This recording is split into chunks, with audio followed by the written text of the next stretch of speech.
Welkom en een hele goede avond. Welkom in de Bali, waar we vanavond praten over de toekomst van landbouw, natuur en voedsel. Met iemand die daar echt heel veel van af weet. Charles C. Mann. Geef hem alvast een hard applaus. We gaan hem zo meteen...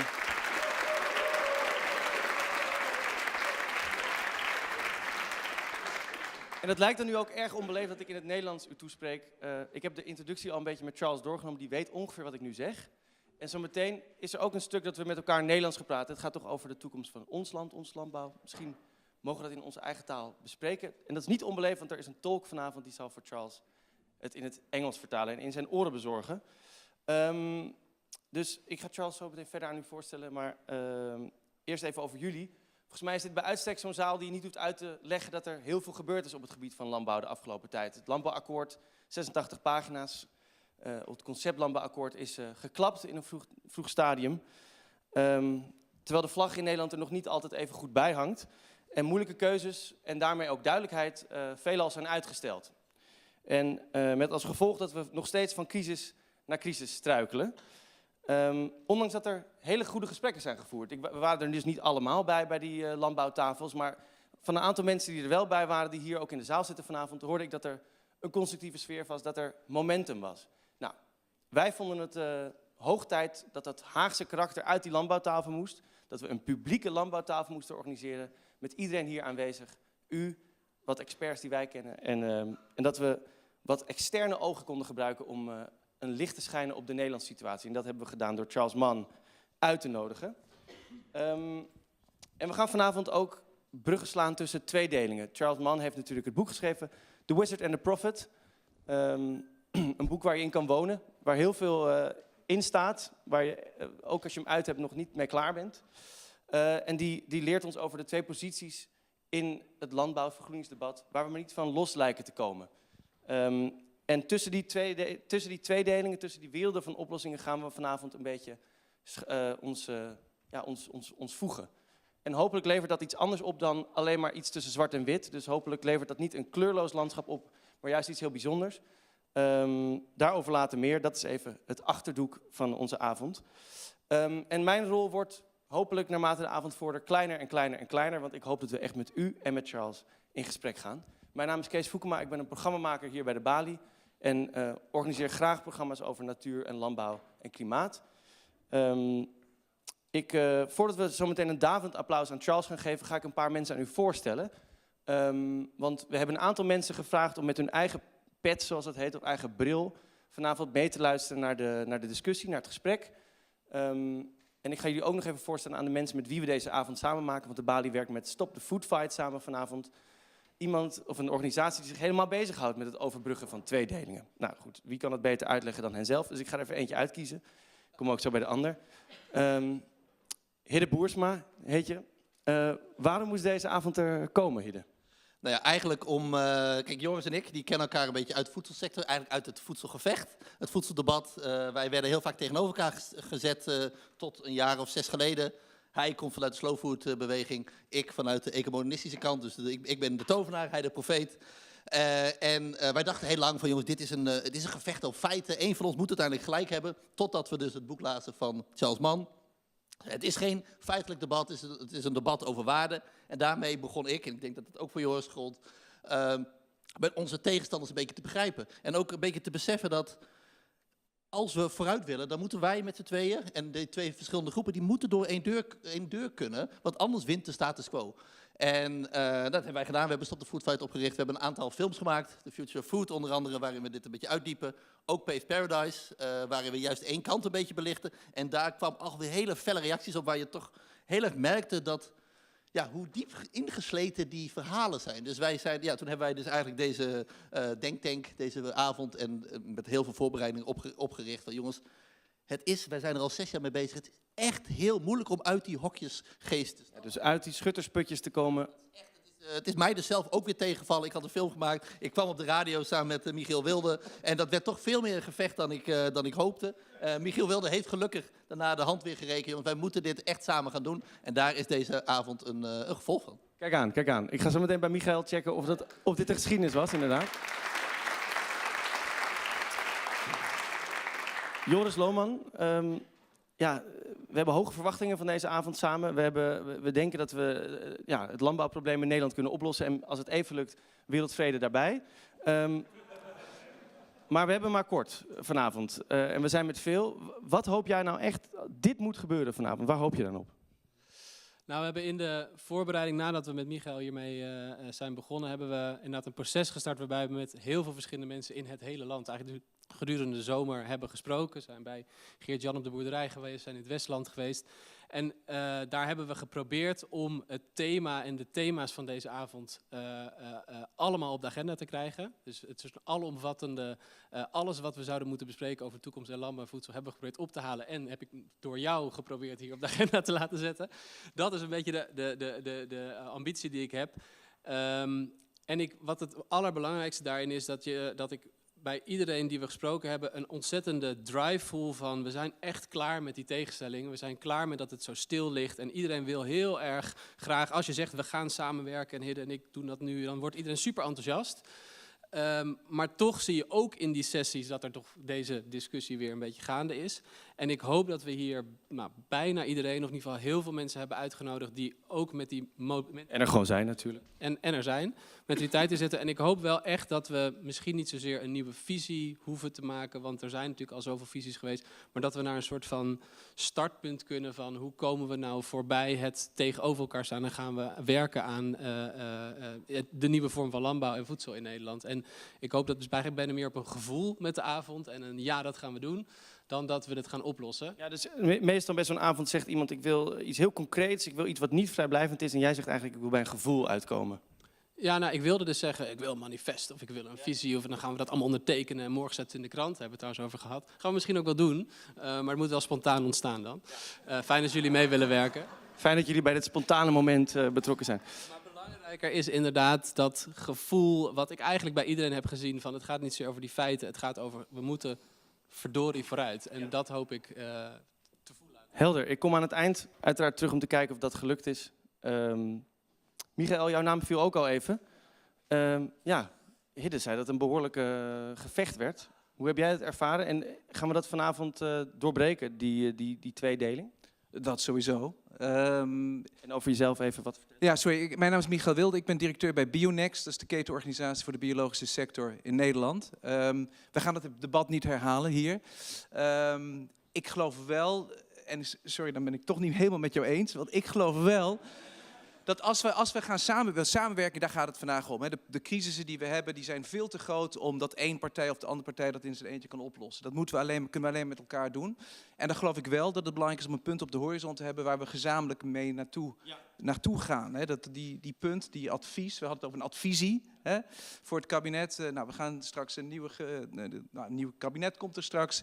Die gaat ook met ons in gesprek over wat moeten we nou, hoe ziet dat landbouwakkoord eruit. En ja, ik vind dat het heel belangrijk is dat wij als maatschappij meedoen aan dat debat. Want nu is het een hele slechte tenniswedstrijd tussen aan de boeren aan de ene kant en de politiek aan de andere kant. En wij zitten een beetje verveeld te kijken vanaf de tribune. We moeten met z'n allen van die tribune af meedoen in het debat. En weg van die scheidsrechterstoel. Precies. Nou, die wat hoger is dan het tennisveld. Daar gaan we vanavond voor. Dus als ik iets concreets en een stip aan de horizon wil aan het eind van de avond, dan moet ik bij jou terugkomen. Dat is duidelijk. Ja. Nog iemand die we gevraagd hebben. Ine verder. Ik stel jou al voor. Dat ik in ieder geval de goede kant op kijk. Ja. Eline, verder, CDA, Kamerlid, kersvers zoals dat heet in de Haagse politiek altijd.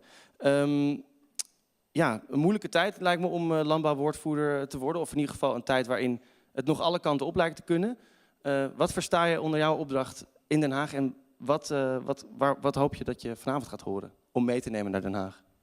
Nou, ik verheug me in ieder geval al heel erg op dat we vandaag het landbouwprobleem gaan oplossen. Want daar ben ik ook al een tijdje mee bezig en alle hulp is welkom daarin. Ik vind het in ieder geval heel mooi dat het vanavond gaat over elkaar samen opzoeken. Want as we speak, dat wij hier zitten, wordt er op dit moment in de plenaire zaal in Den Haag een aantal debatten over landbouw met elkaar gevoerd. Wat bij dit eerste debat eigenlijk al meteen compleet uit de klauwen is geëscaleerd. Waarbij er over en weer lelijke woorden vliegen. En de een tijdens de schorsing door de... Voor de helderheid, dat het debat gaat over glyfosaat. Nou ja, het zijn 4 debatten vandaag en het gaat echt over alles wat onder het ministerie van LNV valt. We hadden eigenlijk daar moeten zijn. Zo'n beetje de hele nou ja. Nou, daar gaat het dus meteen al mis. Want de een wordt door de voorzitter naar buiten begeleid, terwijl de ander nog aan het naschreeuwen is. En ik heb me wel eens af zitten vragen van, ben ik eigenlijk een profeet of een tovenaar? En mijn conclusie is dat ik gewoon een boerin ben en toevallig ook Kamerlid, die eigenlijk een beetje vooral van de ene naar de andere aan het rennen is om te proberen van hoe krijg ik die verhalen nou bij elkaar? Hoe ga ik het nou overbruggen? Omdat ik zie dat er echt helemaal niks gebeurt en niks los lijkt te komen. Dus ik vind het heel mooi dat we vandaag hier wel over samenwerken gaan praten en dan laat ze daar in Den Haag maar elkaar de hersens inslaan. En dan hoop ik dat we hier wel met constructief... Fijn dat je er bent, fijn dat je er bent. Applaus.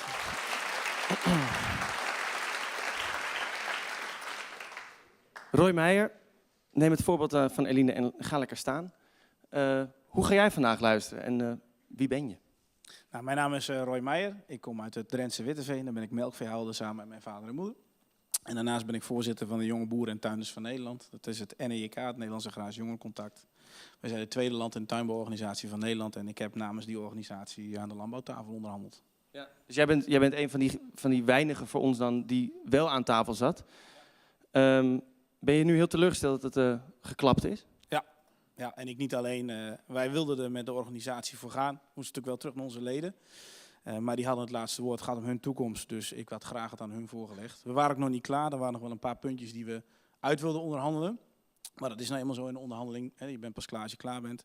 Maar ja, goed. Het is vroegtijdig afgerond. Destijds vonden we, en ik denk dat dat nog steeds wel reëel is, dat een landbouwakkoord zonder de grootste land- en tuinbouworganisatie wel lastig is. Ja. Maar voor die energie van schouders onder en gewoon wat er ligt, daar samen wat van maken, daar kunnen we dus wel bij jou terecht vanavond. Ja.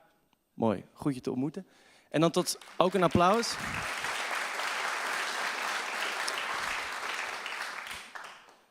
Nog een laatste persoon ga ik aan u voorstellen. Francisca de Vries van de Universiteit van Amsterdam. En nou ja, misschien kan je jezelf voorstellen. Ja, ik ben Francisca de Vries. Ik ben hoogleraar Earth Surface Science aan de UvA. En ik doe eigenlijk onderzoek op het snijvlak van ecologie, bodemkunde, landbouw en aardwetenschappen. En ik geef daar ook les in. Ik kijk naar hoe bodemorganismen en planten met elkaar interacteren in natuurlijke ecosystemen en in landbouwecosystemen. En wat dan de rol is van het bodemleven in het functioneren van een systeem.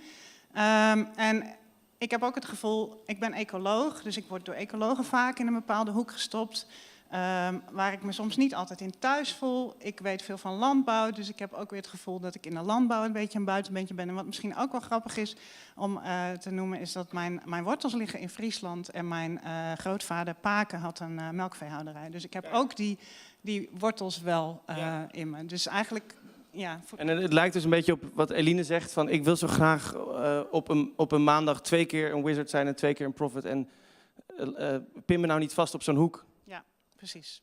Oké, we komen vanavond dan terug over alles wat met bodem te maken heeft. Geef Francisca een warm applaus.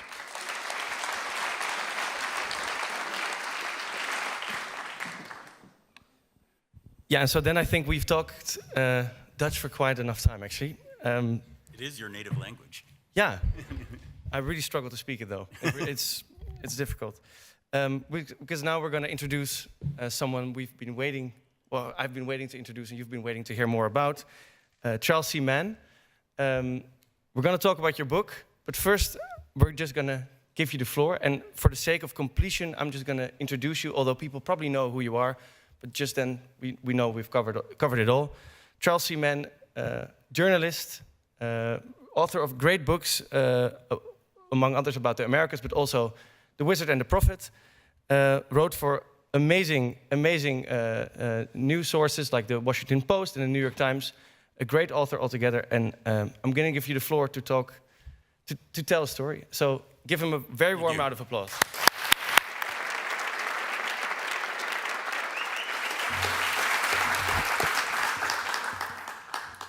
Thank you. If I talk like this, can you hear me? And I apologize for not knowing Dutch. I was embarrassed to say that I actually passed up an opportunity to learn Dutch in college.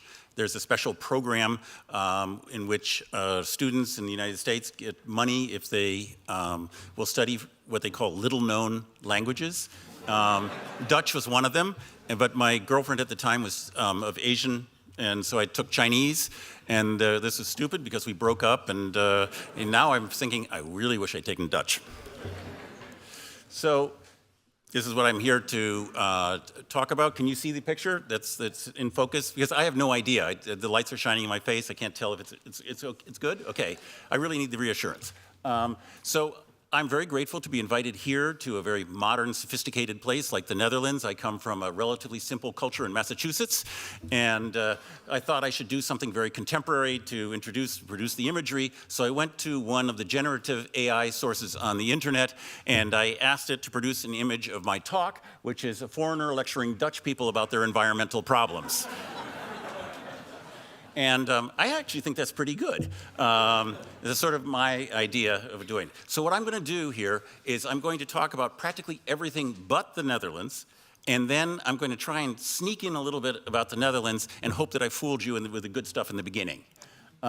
So this here is the context of everything that we're doing here when we talk about agriculture. This is the history of the human race in 3 charts. And the first one shows population, and it skitters along at this very, very low level for thousands and thousands of years, then slightly picks up around the Industrial Revolution. That's the red line in 1850. And then in about 1950, it takes off and soars into the stratosphere, and to the point now where we have 8 billion people. It's a completely historically unprecedented thing. Along with it, you see global energy consumption. Also very, very low, skittering along for thousands and thousands of years, picks up around 1850, then 1950 rockets off.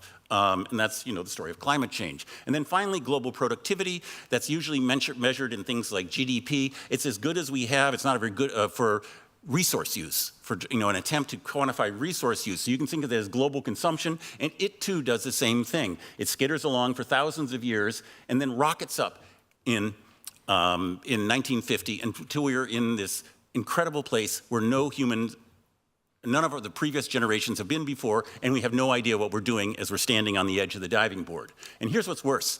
It's going to get more like that, because this is the UN medium population projection, and it's telling us that in 25 or 30 years, we're going to have by 2080 or so, a 25 to 30% increase in all that. So this was brought home very forcefully to me when I was young, and I decided what I wanted to do as a journalist was to try to figure out what we were going to do about this situation, which no group of people have ever been in before. And so we and our children have 4 great challenges facing us. We have to get enough food for everybody, enough water for everybody, enough energy for everybody, avoid the worst impacts of climate change, and do all of this without wrecking the ecosystems on which our life depends. And it's an enormous challenge, it's an enormous process, and everything that we're talking about is just a small part of this huge global process. So, as a journalist, I started asking researchers, politicians, activists, farmers, technicians of all sorts, what do we do? How are we going to get those great challenges? How are we going to get enough food? How are we going to get enough water? How are we going to get enough energy? And I realized after a while that the answers I was getting fell into 2 broad categories, and I thought of them as wizards and prophets. And luckily for me, each of them was associated with a dead guy that nobody had ever heard of. The first dead guy is this one here, Norman Borlaug, and I'm kind of curious, how many of you have heard of him? So, unbelievably, this is a really sophisticated crowd, because I've given talks before and nobody has raised a hand, and here there is a few. So let me tell you about Norman Borlaug, who was one of the most important people who lived in the last century. Borlaug was born very, very poor in the Middle West. This was his school, the classic one-room schoolhouse, unheated and so forth. He was the first member of his family to graduate from high school, the first member of his family to go to college, and they were very poor, so he became a wrestling, he got a scholarship from wrestling. Incredibly, he got a PhD in plant pathology, and then by a series of silly accidents, he ended up in central Mexico in the late 1940s on a program to improve yields of wheat, to improve the production of wheat. And this was an atrociously bad idea. First, I should say, Central Mexico was poor at the time in a way that none of us has probably ever seen. 60% of the population, roughly, was malnourished at some point during the year. So you had a 60% hunger rate. There's just no place on earth that's like that now. Yields were, of wheat were on the order of 1/3 of a ton per hectare, if people were lucky. Now in the Netherlands, it's like 12 tons per hectare. They just weren't able to grow enough to eat. It was a terrible, people were poor in a way that's really hard to imagine. But the idea of sending Borlaug to fix it was ludicrous. He didn't speak Spanish. He had never been outside the United States. He had never bred plants. He had never worked with wheat. He really didn't know what he was doing. Worse, he was working in this place. This was where he was working, but it wasn't the inside part. He got the outside part. So that was his laboratory, and his tools consisted of tweezers and of pieces of newspaper. And that's pretty much what he had. He had no budget as well. But incredibly, after very hard work and a lot of luck, he developed the basic parts of what's been called the Green Revolution package, which is the combination of special seeds, specially bred seeds that are disease resistant, that are smaller. The plants are smaller than usual, so they pack more of their growth into the seeds than the stalk. Lots of fertilizer, artificial fertilizer, high intensity, and irrigation. And when you put those three things together, wheat yields in Mexico doubled, tripled, even quadrupled, which you can imagine for those farmers that you saw was a huge deal, and was a huge deal for Mexico in general. And then the same was replicated all over the world. And this is developing countries from 1950 to 24, and you see that around the 60s and 70s, it's suddenly these things take off.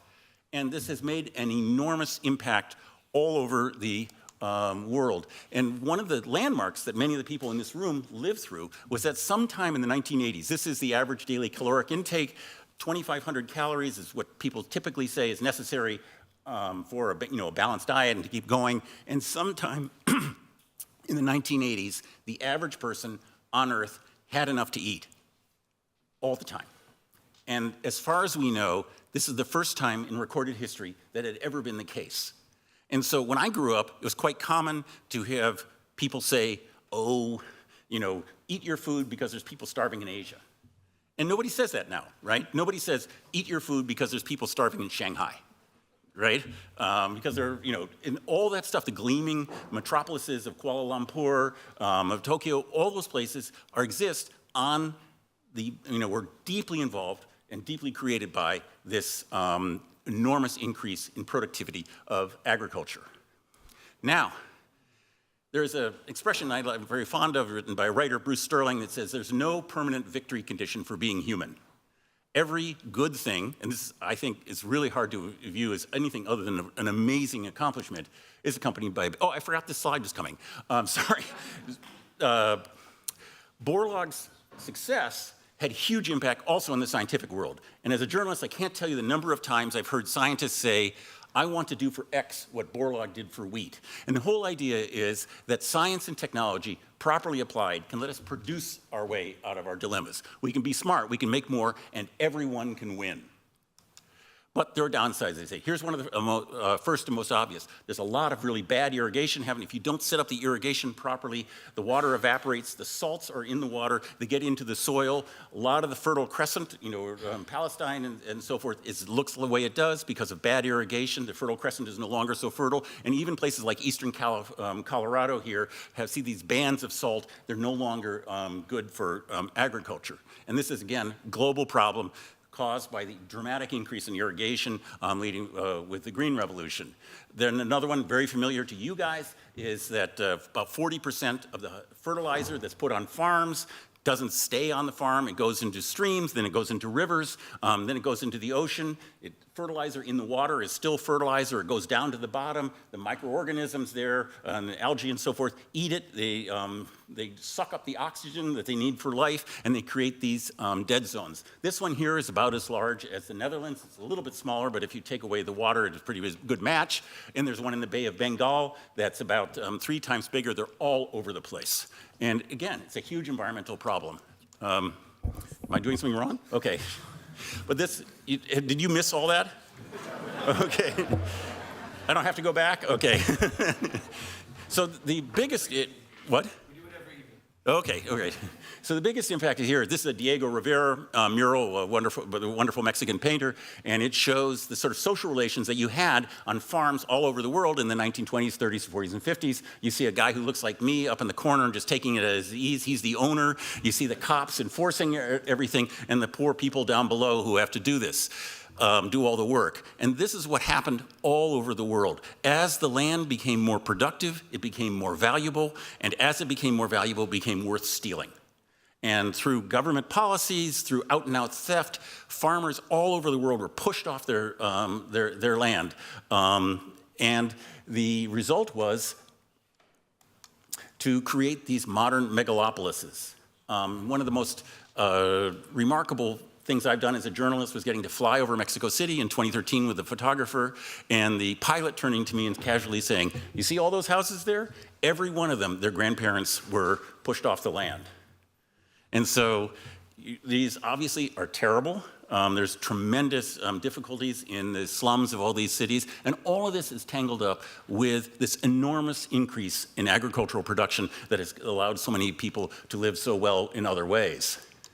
So I'm not the first person to notice this, right? But one of the first people to notice was this guy, who I think of as the prophets, another dead guy nobody's ever heard of. He too was born really, really poor. He too was the first in his family to go to college, and he became an ornithologist, a person who studies birds. And by another chain of silly coincidences, he ended up in Peru in the early 1940s. Peru is the origin of the fertilizer industry. There's these islands off the coast of Peru where these very large birds called cormorants have lived for thousands and thousands of years, and they excrete about 3 kilos of what in America we call poop. I don't know, have any idea what you guys call it, a day. You do not want to be under one. And it builds up into these mountains. Beginning in about the middle of the 19th century, or about the 1860s, Peru brought in thousands of Chinese slaves to mine this. These are pictures of the slaves who worked in awful conditions, dumped the fertilizer into sacks and brought it to Europe. And that's the beginning of the fertilizer industry. This over here is what the islands look like today. And there's not a blade of grass on them. They are the worst place I've ever been. It was about 45 degrees Celsius when I was there, and I seriously questioned what I was doing with my life. The smell is unbelievable. This is where Vogt spent 3 years. This was his laboratory. It was horrible. I mean, I didn't go into the laboratory, but I'm pretty sure this was horrible. And the incredible thing is he too emerged with something from this awful work. And what he did was discover the oscillation that we call, whoa, I don't know why it's doing that. Go back, between La Nina and El Nino. And when it's in the La Nina, do you guys know about this, right? That's a yes? Okay. When the water's blue, i.e. cooler, the fish that the birds eat are very happy, and they're right there close by shore. But when it gets warm, they don't like it, and the fish move out. And so what Vogt was supposed to do was to increase the number of birds, which would increase the amount of poop, right? He called it augment the increment of excrement. But what he discovered, I don't know why it's doing this, what he discovered was that when the water's warm, the little fish don't like it, they go way out to sea, and there's a much less food supply for the birds because the fish are too far out. And so even if he managed to increase the number of birds by breeding them properly or something like that, when the fish went away, the number would crash. And so there was a natural limit. You couldn't augment the increment of excrement. And he realized, and he put together the idea of carrying capacity. And this is an idea that I think probably most of you, if you took environmental studies or anything like that, have learned, which is that each environment, each ecosystem can produce so much. And you try to take more than that, you try to do more than that, and you run into trouble. And he put these ideas together in this book here called Road to Survival, which was an international bestseller, including here in the Netherlands. And it's the founding document of the environmental movement, because this is the foundational idea of the environmental movement, that there are these natural limits that we surpass at our peril. Yeah, okay. And here you can see the modern versions of them. So when you hear about overshoot, the number of Earths used by humanity, the planetary boundaries, you guys are all familiar with this, I assume, right? Okay, that all comes from this guy and his book and the islands on Peru. And if you think about it, what you end up with is another opposite answer, which is use less, conserve. Otherwise, everyone's going to lose because we're going to go over these fundamental ecological limits. But this too had a downside. Beginning in the 1970s and going well up into our century was a coercive birth control campaign that resulted in the forced sterilization of tens of millions of women, several million men. Lots and lots of people died as a result. There is just awful coercive stuff. Here you can see that basically, they had bounty hunters out in India to grab people, and they were rewarded for bringing motivating guys for sterilization. That's up here. So there are people hunting this in India. And to this day, there are still furious people in Peru. This is 2015, for 300,000 women that were sterilized against their will. This is a huge, huge global human rights disaster, and it stems directly from the kind of thinking that was it. So what you end up here is with two very powerful but very flawed opposing answers to the question, how are we to make our way in this world of 10 billion?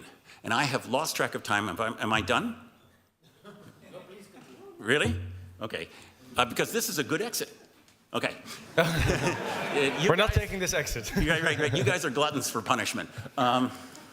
So I went back, thinking about this, to DALL-E, the generative AI, and I said, show me the worlds envisioned by wizards and prophets. It was not so good this time. I have no idea. What is that? I'm not making this up. This is when I said alternative worlds envisioned by wizards and prophets is in the book by Charles C. Mann. This is what came out. And whatever this is. So fortunately, though, a great Dutch artist came out of the blue, literally the day I did that, with this thing from Escher. So this is another exit point if you want, with the wizards and prophets and the different worlds that they envision. But is there a way that we can get to one of these? Because either one of these is fine. And so now I'm unfortunately going to venture into talking about the Netherlands. And I'm obviously going to talk about this stuff. These flags are upside down, right? Because I had to study carefully to make sure that I didn't get them mixed up.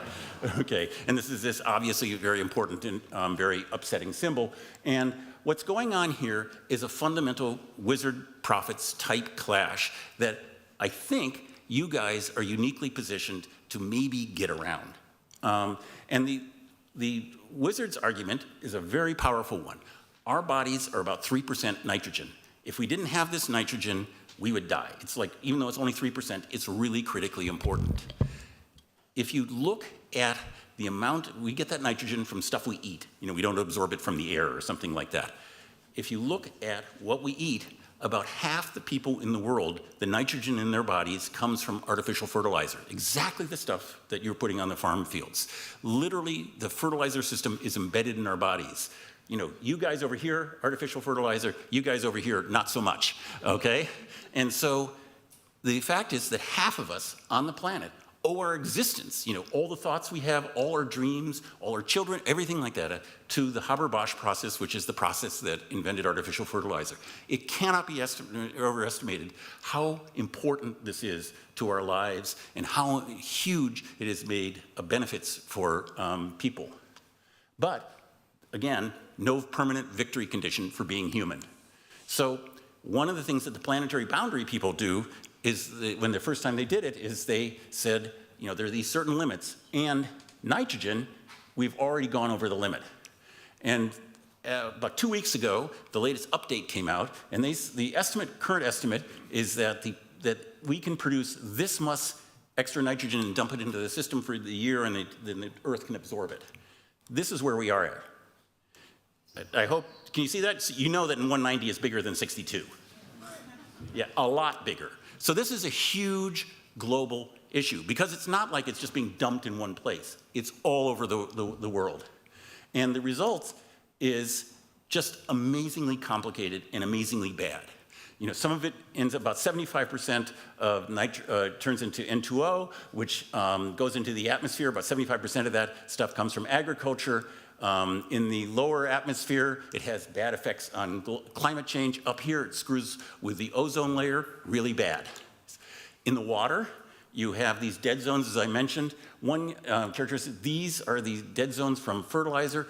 All along here, here, and here are 3 of the 4 of the world's 4 most important fisheries. So these are screwing around with a food supply of millions upon millions of people. Again, all over the world this is happening. And then it's getting into the groundwater. And one of the things that I can't stress enough is people have been warning about this, but it has not been taken seriously enough, to the extent that I assumed when I began this talk that I would be able to find many global surveys of the nitrogen in groundwater problem. The only one I could find, and I'd like to think as a journalist I'm fairly good at this, was done in 2015 by an intern at ISRIC, I think it was. So at least it was Dutch, but it's way outdated. And so I have to give you this. But the point is that we have known about this problem for a long time. Scientists have known about it. If you see this here, this is the year that various places in China began to sound the alarm about what was happening with Chinese groundwater. And this is just the surface part. The problem is that it moves very slowly into aquifers. So here is England and Wales. Here in the dark blue parts are where it's in the aquifers. And it's, it's over approved limits in this huge swaths of the country. And the reason I'm picking England is not because England is particularly bad, but because it's one of the few places that's done a systematic survey of what's happening to its aquifers. And 70% of that stuff is derived from agricultural land, and it's really, really hard to get out. It's like climate change. It's a problem that will take decades to resolve.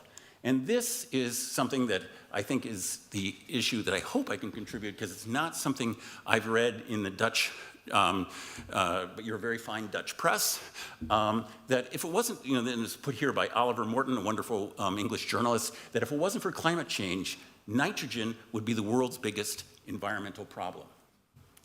And so one of the curious things about that, given that it's this enormous, complicated global problem, is that each nation treats itself like it is where the problem is. And you hear things like people in the Mississippi Valley saying, well, why do we have to deal with this? As if they're the only people dealing with this. And I've seen some of that in the Dutch press. This, by the way, is what happened to Lake Erie in the Middle West because of agricultural override. So my only other thing to suggest is, what if we treated this problem and thought about it in the way we think about climate change?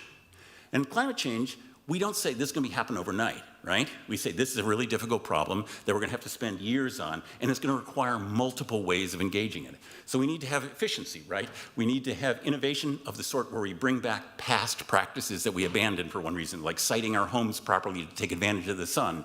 And we also need innovation in terms of new tech, like photovoltaics. And we need, and particularly, social incentives, subsidies, taxes. There's a whole bunch of levers that the government can push to help nudge things along. And I have a big word for standards. We need to give people targets to shoot at.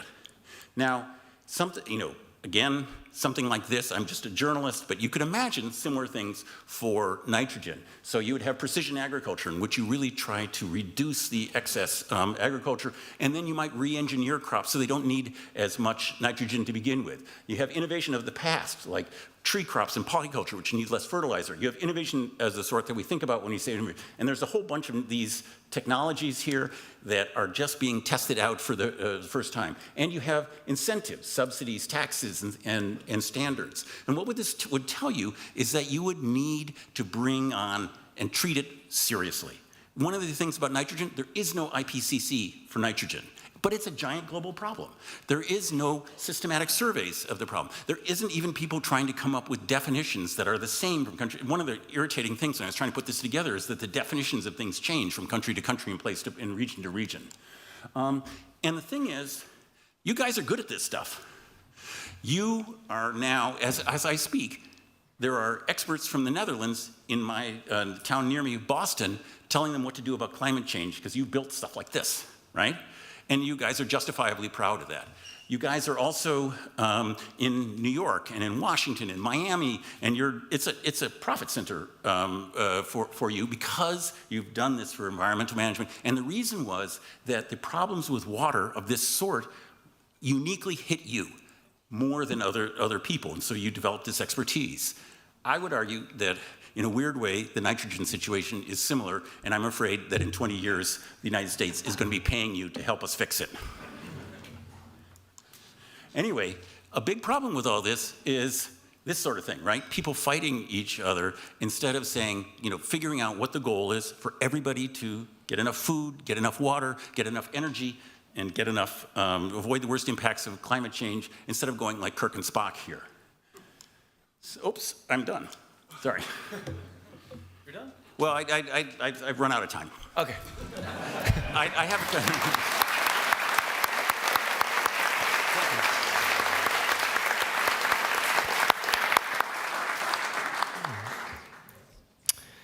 Funny you should say that we are running out of time, because that was exactly the question I was going to ask you.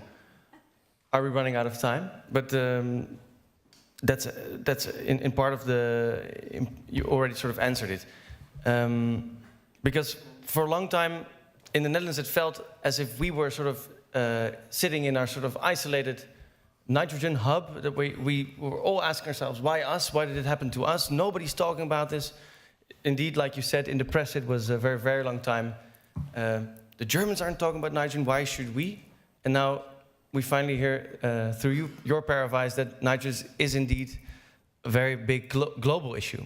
So, but it hasn't been embraced like that, I don't think. And so why is that? Well, part of it is a failure of imagination on the part of the press, people like me. Yeah. And part of it is that it's very difficult because it's so complex and varies so much from place to place. It's hard to get that 30,000 meter level and say, wait a minute, these things, even though they look different here and here, they have a kind of familiarity with them. And then it's also we've never had a James Hansen.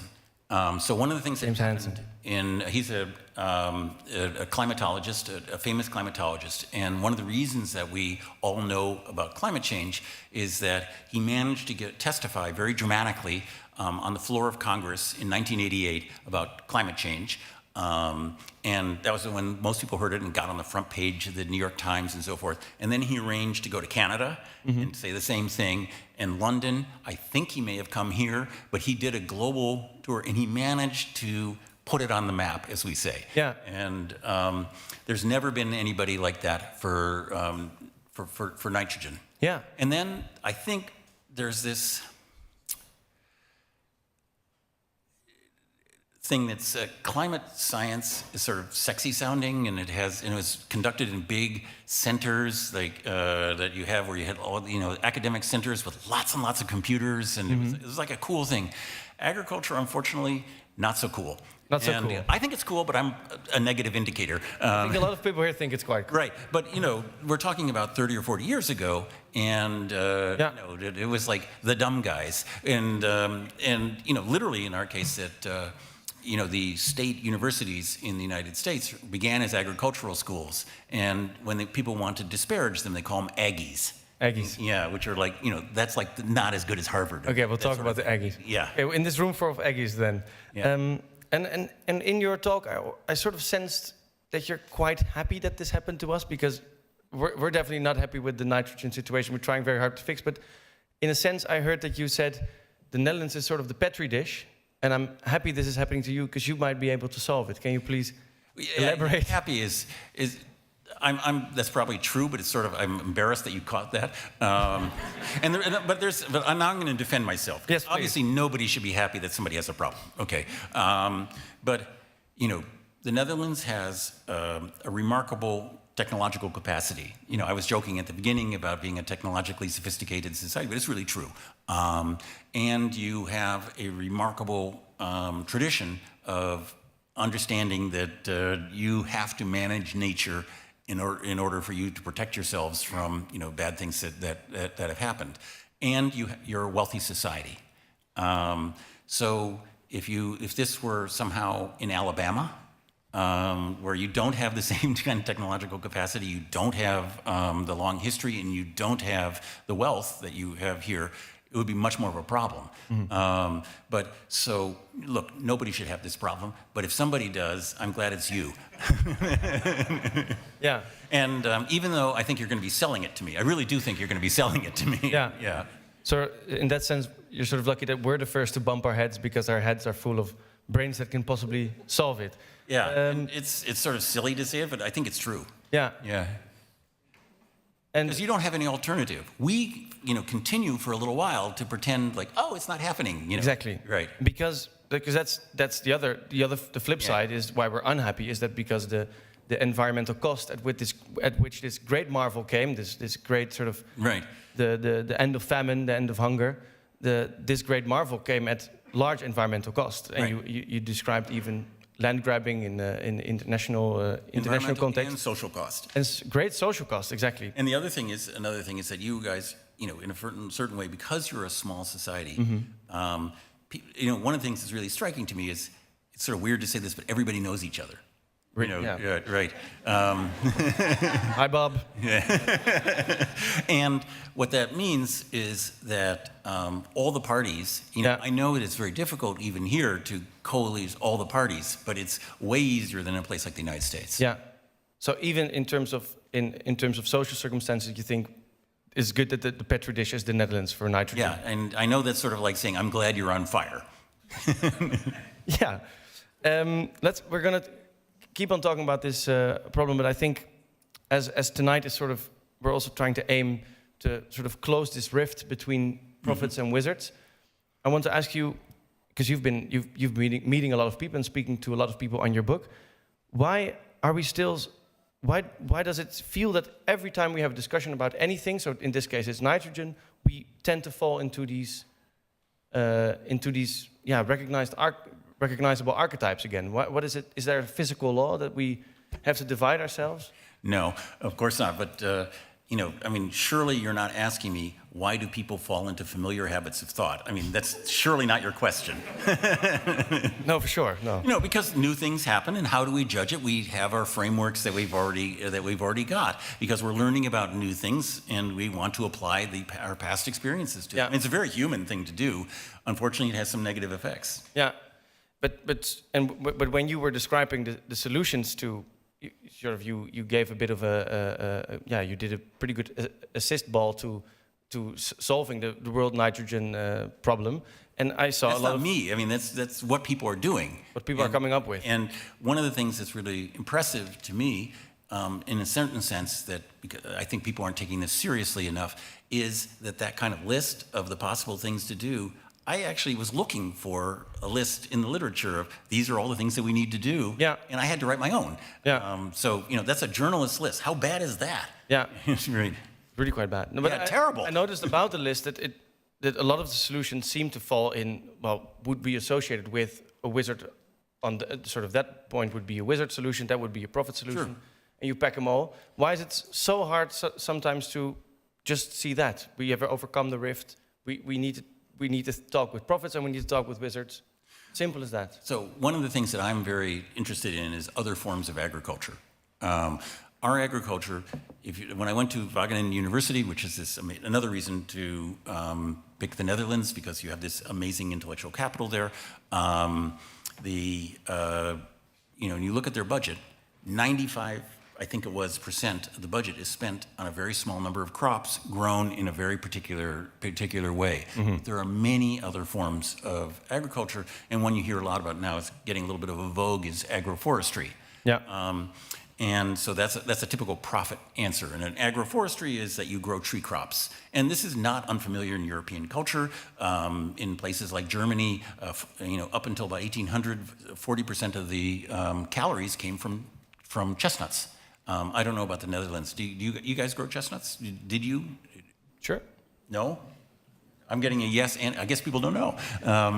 But anyway. Not in the room, no chestnut growers, but... And up until the Green Revolution increased the yields of wheat, chestnuts per hectare and wheat yielded the same number of calories. Wow. You know, and obviously it depended a little bit and varied in place and how they grow it and so forth, but they're roughly equivalent in terms of number of calories. The amount of fertilizer you need for chestnuts is way less, and that's because you're not growing the chestnut tree every year. You're just growing the leaves and the rest. And they also need much less watering because they have these deep roots that can tap things that cereal crops can't, which are, cereal wheat roots are only this deep usually, and chestnut roots are very, very deep. So they're much easier on the environment, they're much better for erosion and so forth, but they're much more difficult to harvest, especially with 18th century technology, and they're harder to process and so forth. But now, we are in the 21st century, it's very hard for me to believe that we wouldn't be able to figure out how to pick them. Yeah. And so that would be a wizard part of it. And they're basically wild, because breeding trees is really difficult because there's these long generations. A chestnut takes 7 years between the time you plant it and the time it produces its first flower. And wheat, of course, takes months.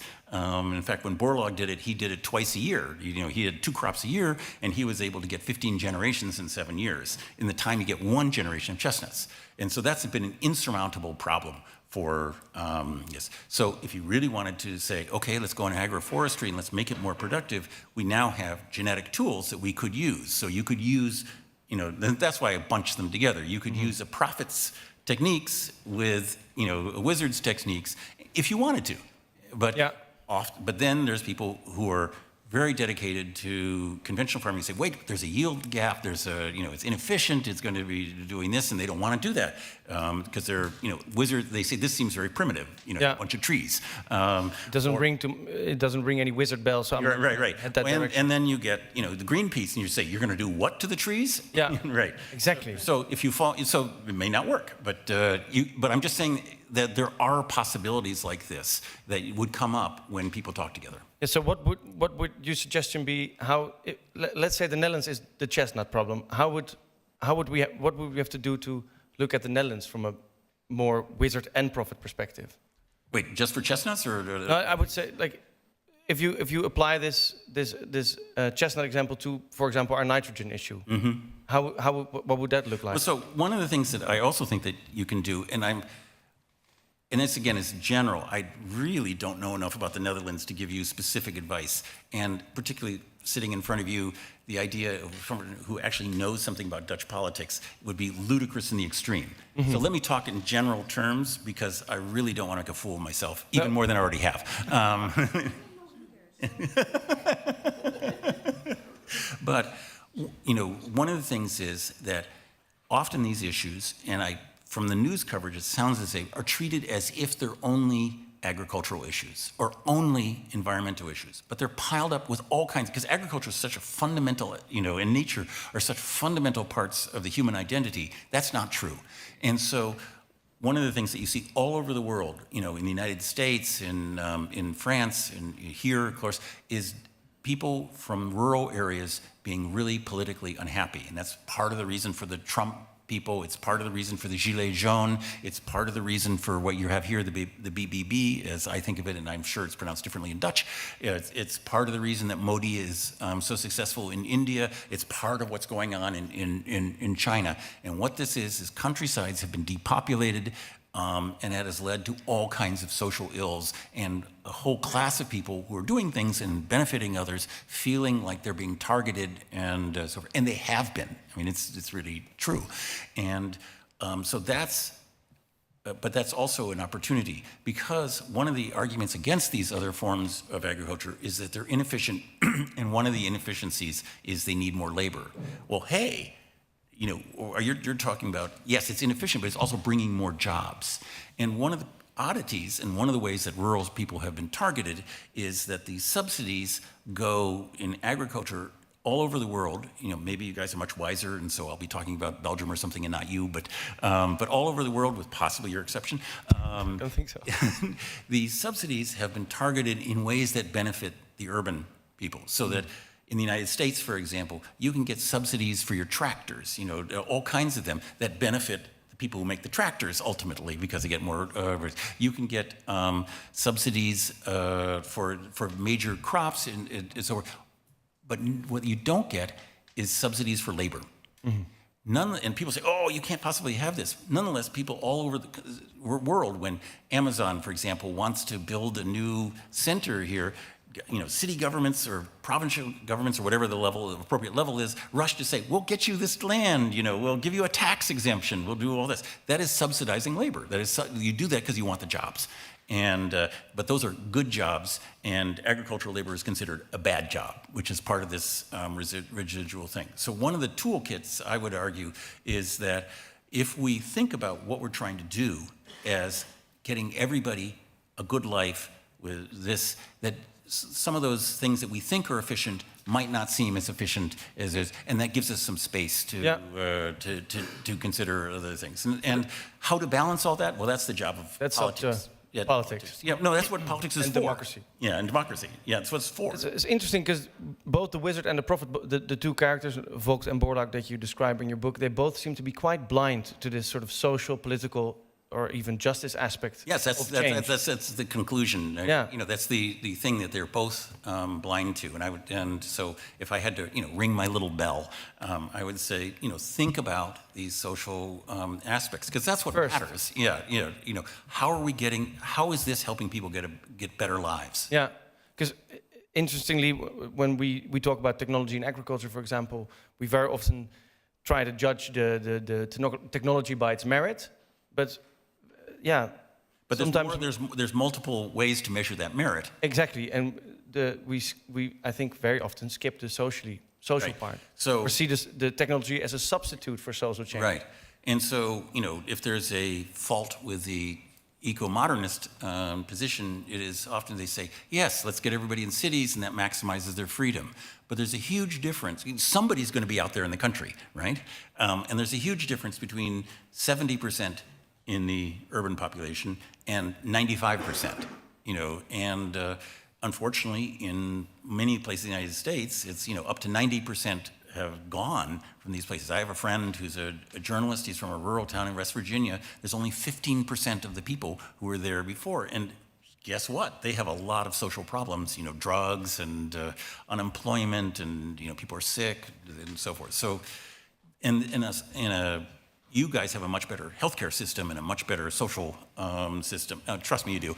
So it's not as bad, but it's but you also have these problems. Yeah.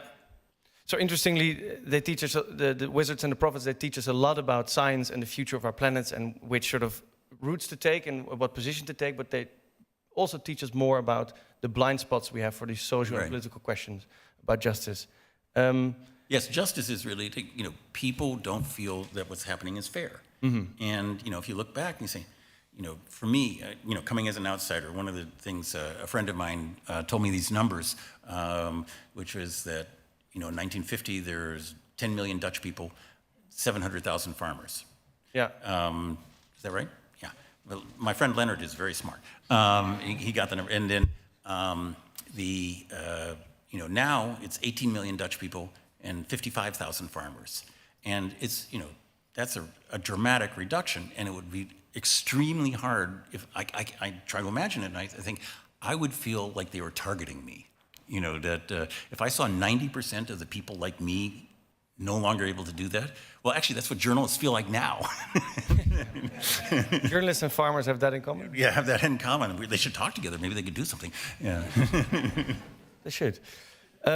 We'll continue to talk on many of these themes, but for now I'd like to open the floor to another speaker, and then we'll hopefully be able to talk about many of the things that you've touched upon already in a later stadium with you and with the people we've invited. But for now, I would like to give the stage to a philosopher, Lisa Douland. She works at the Radboud University. She's going to be talking in English. Oh, she is. Which is... Sorry. Which is nice for the interpreter. Wrote for the Groene Amsterdammer, among other sources, but recently wrote a book called Apocalypsofie over recycling, groene groei en andere gevaarlijke fantasieën. That one was in Dutch. It was quite hard to understand, I suppose. But it's you can explain. Apocalypsofie. Lisa Douland, give her a very warm hand.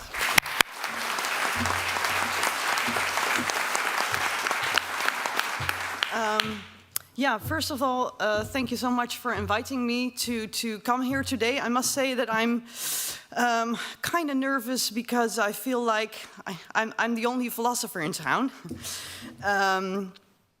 I am engaged with ecology and ecological questions, but not so much agriculture. Still, I am here, and still I'm very happy to be here, I don't know, proposing that perhaps we add a third figure. And yeah, later on or afterwards, I would love to have your thoughts on that. Let me delve right in. I think I have 7 minutes. I hope I don't push that. So Charles Mann gives us two figures to think with. Two figures to navigate the unfolding environmental crisis. Two positions also in the environmental debate. The wizard and the prophet. Well, I wasn't sure if they would be discussed much, but they have. This is a problem when you do something in writing. Okay. So the wizard is the optimist of the two. He believes in progress, in technology, in science, in solutions. He looks ahead and believes we can move beyond limits and beyond boundaries. The prophet has a pessimistic demeanor and warns us about the dangers that lie ahead. We need to decelerate, to slow down and avoid the collapse that will follow when limits are reached. It is important to have figures to think with. They open up ways of seeing, of thinking, of doing. Philosopher Donna Haraway writes, and I quote, "Figures help me grapple inside the flesh of mortal world-making entanglements." Sorry, it's very, you can just let it fly over if you want to. There might be a few words that get you. Figures collect the people through their invitation to inhabit the corporal story told in their lineaments. Figures are not representations or didactic illustrations, but rather material semiotic nodes or knots in which diverse bodies and meanings co-shape one another. Which stories are told in the lineaments of the figure of the wizard? He is a magical figure with tricks up his sleeve. We are fascinated by him, spellbound, and we wish to believe his magic is real. He's the stuff of fairy tales. The figure of the prophet, on the other hand, is more daunting. We might be in awe of the prophet, but we fear him. He is not so much a magical figure, but a religious one. He is in contact with the divine. He is a bringer of messages that tend to be heeded. We don't listen. His curse is that if people do listen to him and change their ways, his prophecies do not come true. Both these figures are grand and impressive, embedded in a rich cultural tradition. What they share too is that they have their gaze set on the future. As we read on the cover of Charles Mann's book, The Wizard and the Prophet offer two dueling visions that shape tomorrow's world. I would say, however, that in this unfolding ecological crisis, we need a figure that helps us focus on the present too. I would say too that we need a more modest figure, a less all-encompassing vision, a more realist position in the environmental debate that allows us to develop a feel for our shared precarity, because I feel that we're feeling very vulnerable and precarious these days, more and more. For the environmental crisis is not something that is coming and that we can avoid or escape from. We are already smack in the middle of it. This third figure should help us to look around instead of looking up in despair or ahead in hopeful anticipation. Aside from the wizard and the prophet, I would therefore like to introduce a third figure, the rag picker. Not sure about the name yet, so in Dutch this would be the voddenraper. I draw on the German philosopher Walter Benjamin here, who in the Arcades project, his unfinished magnum opus, writes about the rag picker. The Paris arcades that are central in this book were the shopping malls of the 19th century, the early cathedrals of capitalism in which people could stroll, wander and browse and dream about the new. In these cathedrals, the rag picker led a precarious existence. He's not just dressed in rags, but lives of and with the refuse, the waste, the discarded. He does not dream big dreams, but instead lives of these remains of these dreams. The rag picker is also a neglected figure, literally. He does not fit the narrative of progress and as such offers a unique perspective on modernity, our day and age still, I think. We're still moving forward, which is very, I don't know, weird in times of environmental crisis because we feel it's all crumbling. An important element in Benjamin's work is his critique of the ways in which we think about history. History is always the history of the victors, he writes, of those who live to tell the tale. However, when we pay attention, we see that things might have gone differently, that things could have gone otherwise. And they still might. Another history, another present, another future. Beyond the idea that there is just one history and either everything will be all right, like the wizard promises us, or everything will go to waste as we fear the prophecies, he offers the revolutionary potential of discarded histories. This is, of course, where the rag picker comes in. From within a social netherworld, the rag picker has access to the repressed history and to the history of the repressed. The rag picker brushes history against the grain and helps us to develop an eye for the shadow history of modernity. The remainders, the refuse, the discards, the waste that is made in the name of progress. And we see it when we look around. For we are living in the age of ruins and of wreckage. In our grand leap forwards, a leap that we still seem to want to continue. So nowadays we hope for a green energy transition so we can keep moving forward, progress. But we have smashed and broken things and continue to do so. Things that we thought we could leave behind, both histories such as colonial histories and things such as waste, but these things refuse to disappear. It is in and with these sometimes then problematic remainders that we have to learn to live. What would it mean to think about the environmental crisis in general and agriculture in particular from the perspective of the rag picker? We hear the voices of the wizards and the prophets, but do we also hear the voices of the rag pickers? Perhaps even in plural. And mind you, I've been speaking of a him, but it could just as well be a her or a them. There is, of course, not one voice. The rag picker is very much a figure that is bound to a particular environment. So different environments. I imagine it is like that too with rag pickers in agriculture. There are many already at work. The figure of the rag picker can help us develop an eye for alternatives that are already there. They are not to come sometime in the future, but can be found in the present and even in the past. We will also have to accept that these environments are far from ideal. In this, the figure of the rag picker can help us out.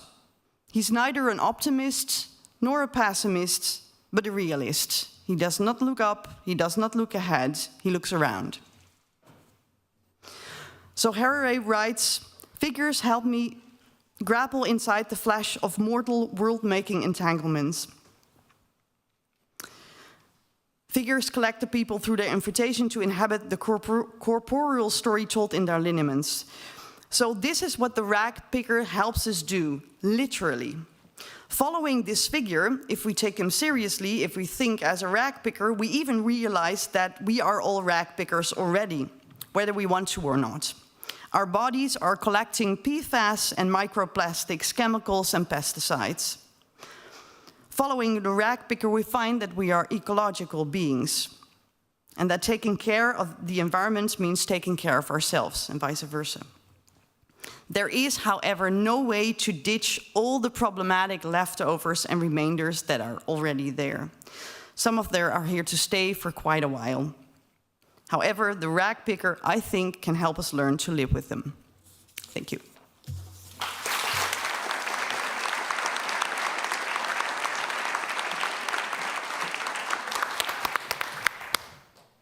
Thank you, Lisa Doeland, for introducing to us the rag picker. Doesn't look up, doesn't look forward, but just looks around. And yeah, figures to continue to think about and to live with. Thank you very much for your wonderful column, or speech, or how would we call such a column. Charles, what do you think, the rag picker? No, it is, now I think what you're saying is that there are things around us that we can pick up and use, and that one of the things I'm particularly interested in, and I think I'm talking about some of the same things, is that in our march to develop the Green Revolution, which is based on what they call row crops in English, which is a certain type of agriculture and a very fine type of agriculture, there are other types of agriculture that are still being practiced all over the world, not particularly here or in the US, but in other places that we can learn from. And that's actually something I'm working on now. There's that in the past were discarded because the technology of the time didn't allow them to scale up. But we now have different types of abilities, so we might be able to scale up. And there's a thing called polyculture, in which you grow multiple crops in the same field, which is impossible to deal with. But now that we have much more sophisticated robotics, seems like it might be something you could deal with. And you can grow nitrogen-producing plants in the same field as this, and you can dramatically reduce the need for fertilizer. And this is the archetypical example of this is still used in Mesoamerica. It's called the milpa. And it was, I think a rag picker would pick it out of archaeology and bring it out and sort of say, how can we, use these kinds of concepts? I think that's kind of what you're talking about. Yeah. And what I also understand from Lisa's point is that we tend in the debate to be very focused about these sort of loud, forward-looking figures, and they fit quite neatly and tugly in this sort of wizard or prophet image. But all the while, there's all these people around that are not really part of that forward-looking or loud group, and are just living in the now and looking around to pick up the pieces that are, or the mess that is made in the name of progress. So maybe in terms of how we have this debate on the future of agriculture, the rag picker type is a bit overlooked. Would you agree? Yeah, I think that's something, it's a different way, and a very interesting way of putting something that I think, I say, I talk about in the book, is that the agriculture is a house with many rooms. Many rooms. And for reasons just having to do with history, and what they call path dependence, we have looked at only a few of them. And they've done amazing things, don't get me wrong. What today's farmers are doing is absolutely extraordinary. But there are other rooms. And the great thing is about these other rooms is that because they haven't been looked at as much, there's a lot of low-hanging fruit. Right, the easy stuff. Right now, when you get additional yields out of wheat or maize or something like that, it's really tough. It's a stretch. A whole lot of really smart people at Wageningen have been spending decades doing that, and they're getting just a little bit or a little bit and a little bit. But these other areas are really ripe for looking at because you get the easy stuff. The easy gains are there. Yeah. So if we just were to visit those rooms and are ready to pick up... Yeah, that's what I do. So I sort of... There's an event that actually Hidde and held at Wageningen, in which I said, hey guys, there's all this other stuff. And the other thing is, do you want to be the 5,000th researcher to look at this particular aspect of wheat? Or do you want to be the guy who figures out how to make plantains, which have incredible industrial potential, actually growable on a scale with that doesn't wreck the environment the way bananas do. Right. Okay, thank you. I think I'm gonna switch to Dutch in a second because I can put on my little hat. Yeah, exactly. We're all wearing hats. En ik was wel benieuwd om even te beginnen bij die rij die ik dus al eerder had voorgesteld. Ik wilde eigenlijk beginnen bij jou, Roy. Ik was benieuwd. Hoe heb je tot nu toe naar het gesprek geluisterd over de twee frames, de wizard en de prophet? Stikstof in de internationale context. En die derde figuur, de ragpicker. Hoe heb je tot nu toe geluisterd? Nou, ik zei net tegen Joris, stiekem kletsen onder een presentatie, dat mag natuurlijk niet. Nee, maar ik zeg, wat u omschreef, dat hebben wij eigenlijk bij het landbouwakkoord gedaan. Hè?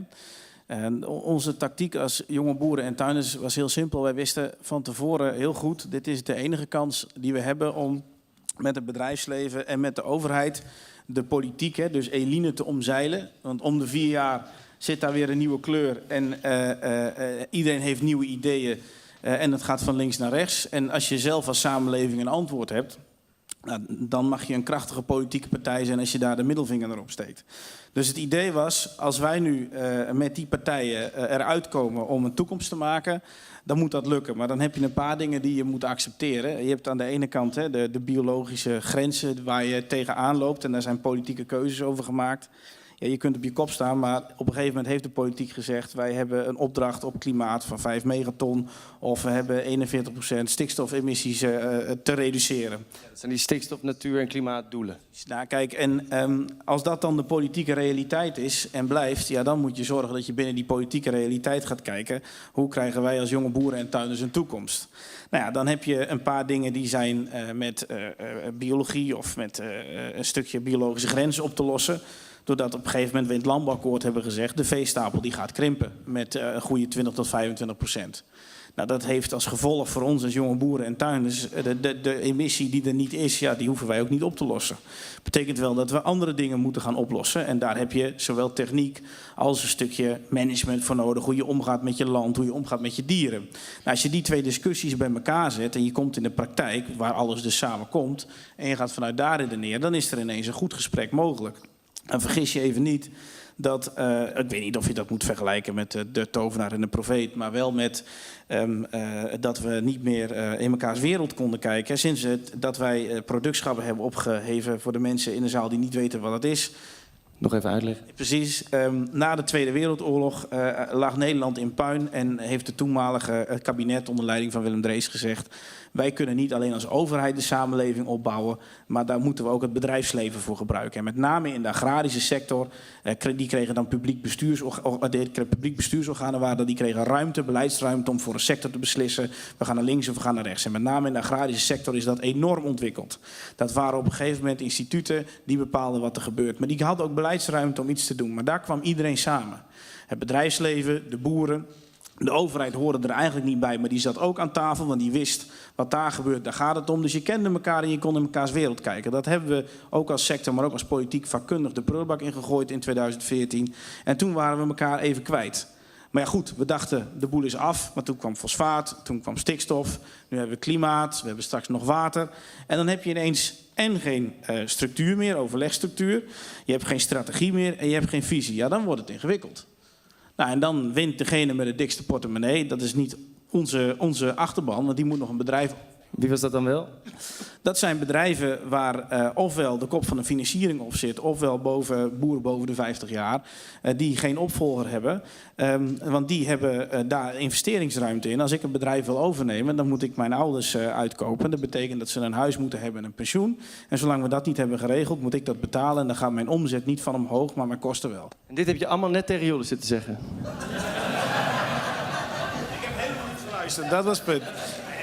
Nee, maar ik kan echt de hele avond. Ik hang eigenlijk aan je lippen en ik zou je dus de hele avond over door willen praten. Maar je hoort dus eigenlijk in het verhaal van Lisa en ook van Charles mogelijkheden die je eigenlijk in het landbouwakkoord al zag. Even heel plat in de analogie waren wij met de vodden bezig en ging de rest lekker bakkeleien. En intussen met heel veel mensen is het toch best iets fatsoenlijks op papier gekomen. Dus jij zegt, we waren die vodden aan het opruimen, we waren die rags al aan het pikken.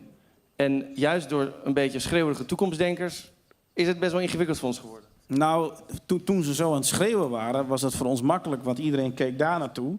En dat betekent dat jij alle rust en ruimte dingen kunt gaan doen. Maar op een gegeven moment moeten schreeuwers ook een bepaalde beweging zien of een oplossing. Anders gaan ze het debat domineren. Dus wat hebben wij fout gedaan?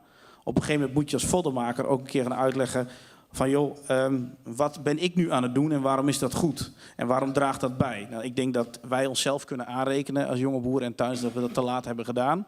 Waardoor het zo gepolariseerd is dat een partij als LTO dacht van nou, dit houden we niet vol. Ja, Dus in ieder geval 1 brug is al overbrugd. Dat is namelijk de kloof tussen boeren en filosofen in Nederland. Maar even, daar zei je iets heel interessants. Je zei, mijn oudere collega's van de LTO's hebben eigenlijk nee gezegd tegen iets waar wij jonge boeren eigenlijk heel erg veel brood in zagen. Nou, kijk, we moeten het ook niet overdrijven. Wat was het dan in het landbouwakkoord waar je brood in zag? Wij zagen brood in 3 dingen. 1, je had een budget. 2, er kwam een overlegstructuur met het kabinet die wat voorstelde. Dus daar gingen we samen beleid maken. En 3, we kwamen van de kant als het ging om verduurzaming. Je hebt daar of bams, dan moet dat af en regel het maar. Nee, maar ik geloof niet in dat het dan af kan, want ik kan het niet redden. En wat de kracht was van het landbouwakkoord, vond ik, is dat we met z'n allen hebben omarmd dat verduurzaming een beweging is die je samen maakt. En als die beweging maar gaat lopen, dan maakt die laatste komma niet heel veel uit. En dan krijg je een beweging, ik denk die je op andere fronten in Nederland ook hebt gezien, die net omschreven is. Dat gaat wel lopen. Ja, en dat waren denk ik de 3 belangrijke dingen voor ons in het landbouwakkoord, waarvoor wij dachten, nou dan hebben we dus een visie, dan hebben we dus een strategie en een overlegstructuur. Nou, dan kunnen we weer een beetje meedoen en onze eigen toekomst maken. En dat ja, bijna zou ik applaus willen zeggen, maar en dat wordt dat is iets wat ze in Haagse kringen veelal doelsturen noemen. Dus dat je zegt, dit zijn de dingen die we samen afspreken en daar gaan we naartoe. Of heb ik het nu alweer platgeslagen? Ja, een beetje wel. Wat eigenlijk de kracht was van, we hebben hoge ambities. Maar wat we ook met elkaar afspreken is dat we monitoren als markt en overheid niet de processen bijdragen die nodig zijn op het erf om als ondernemer je doelen te halen. Dan moet je niet daar als een soort van hakbijl met erboven staan van nu hak ik je kop eraf. Maar dan moet je ook even redelijk en realistisch zijn en zeggen, nou misschien moeten we er iets langer over doen. Maar we hebben al een beweging gemaakt. En doelsturing kan een manier zijn om heel duidelijk te maken van nou, daar moet je heen en dit moet je monitoren. Maar het gaat vooral om een beweging maken. En elkaar niet kapot maken als die beweging niet helemaal gehaald wordt. Maar als we wel alle mogelijkheden hadden gehad om dat te doen en we hebben het niet gehaald, ja, dan hebben wij een verhaal te vertellen en anders hebben we een probleem. Ja. Goed, duidelijk. En omdat het concept landbouwakkoord ook in beweging heet, geloof ik dat, nou ja, dat woord beweging, dat verstaat je wel. Ik hoop dat we vanavond nog bij je terugkomen. Ik vond dit al heel interessant wat je allemaal te zeggen had. Ik was benieuwd, Geert-Jan Kloosterboer zit daar, is iemand die we nog niet hebben voorgesteld. Jij was een van de hosts eigenlijk die een van de denktanks van Joris heeft welkom geheten op jouw boerderij. Hoe luister jij nu naar Roy? Ja, ik kan Roy natuurlijk een heel eind volgen. Ik heb ook respect voor hetgeen wat hij doet. Alleen geeft het wel één ding bloot, zeg maar, waar we eigenlijk als sector continu een denkfout in maken. Kijk, het aantal mensen om ons heen groeit ook. En de sector wordt zelf kleiner. Maar we krijgen een bepaalde opgave en die keren we gelijk weer naar onszelf toe. We worden gelijk weer probleemeigenaar van bepaalde opgaven. En daar wil ik eigenlijk een keer vanaf. Je hebt hier een prachtig plaatje achter je bijvoorbeeld over de opgaven die op het platteland liggen. Dat geeft al mooi aan bijvoorbeeld, zie je zonnepanelen op het veld liggen. Als we met elkaar afspreken dat we meer extensiever gaan boeren, zeg maar, minder mest gebruiken, maar meer land hebben om ons koeien bijvoorbeeld te voeren, dan heb ik meer grond nodig. Als ik mijn grond bij mijn buurman huur, kost me dat €1.000. Een zonnepaneelaanbieder, die heb ik ook aan de telefoon, die biedt mij al €7.000. Dus heb je die boer waar Roy het over heeft, die 50+ is en die gaat stoppen. En die zegt van ja, buurman, wat geef je voor de grond? Ik zeg, nou, dat komt mooi uit, ik kan je €1.000 bieden. Ja, de zonnepaneelboer die biedt €7.000. Ja, daar kom ik nooit meer over. Nou ja, dan houdt het op, dan wordt het zonnepanelen. En dat is wel waar we momenteel tegenaan lopen. Zelfs als ik mensen bijvoorbeeld op mijn bedrijf krijg. Ik heb een gangbaar bedrijf, maar gangbaar is het 50 Grades of Green, laten we zeggen. Er zit alles tussen en wat je wil doen. Maar je kunt bijvoorbeeld ook een planet-proof keurmerk hebben. Of misschien omschakelen naar biologisch. Mij maakt het niet zoveel uit. Maar ik leef voor een markt waar de consument ook momenteel voor is. Dus als ik mensen bij mij op het bedrijf krijg en zeggen, ik heb veel liever biologisch. Ja, ik heb gelijk. Ja. Ik zeg, top, blijven doen. Ja, maar ik kan het niet betalen, dus ik koop het niet. Ja, weet je, dus dat is waar ik tegenaan loop. Dus je vindt het één, en daar kan ik ook meegaan, maar je koopt het ander en je koopt mijn product.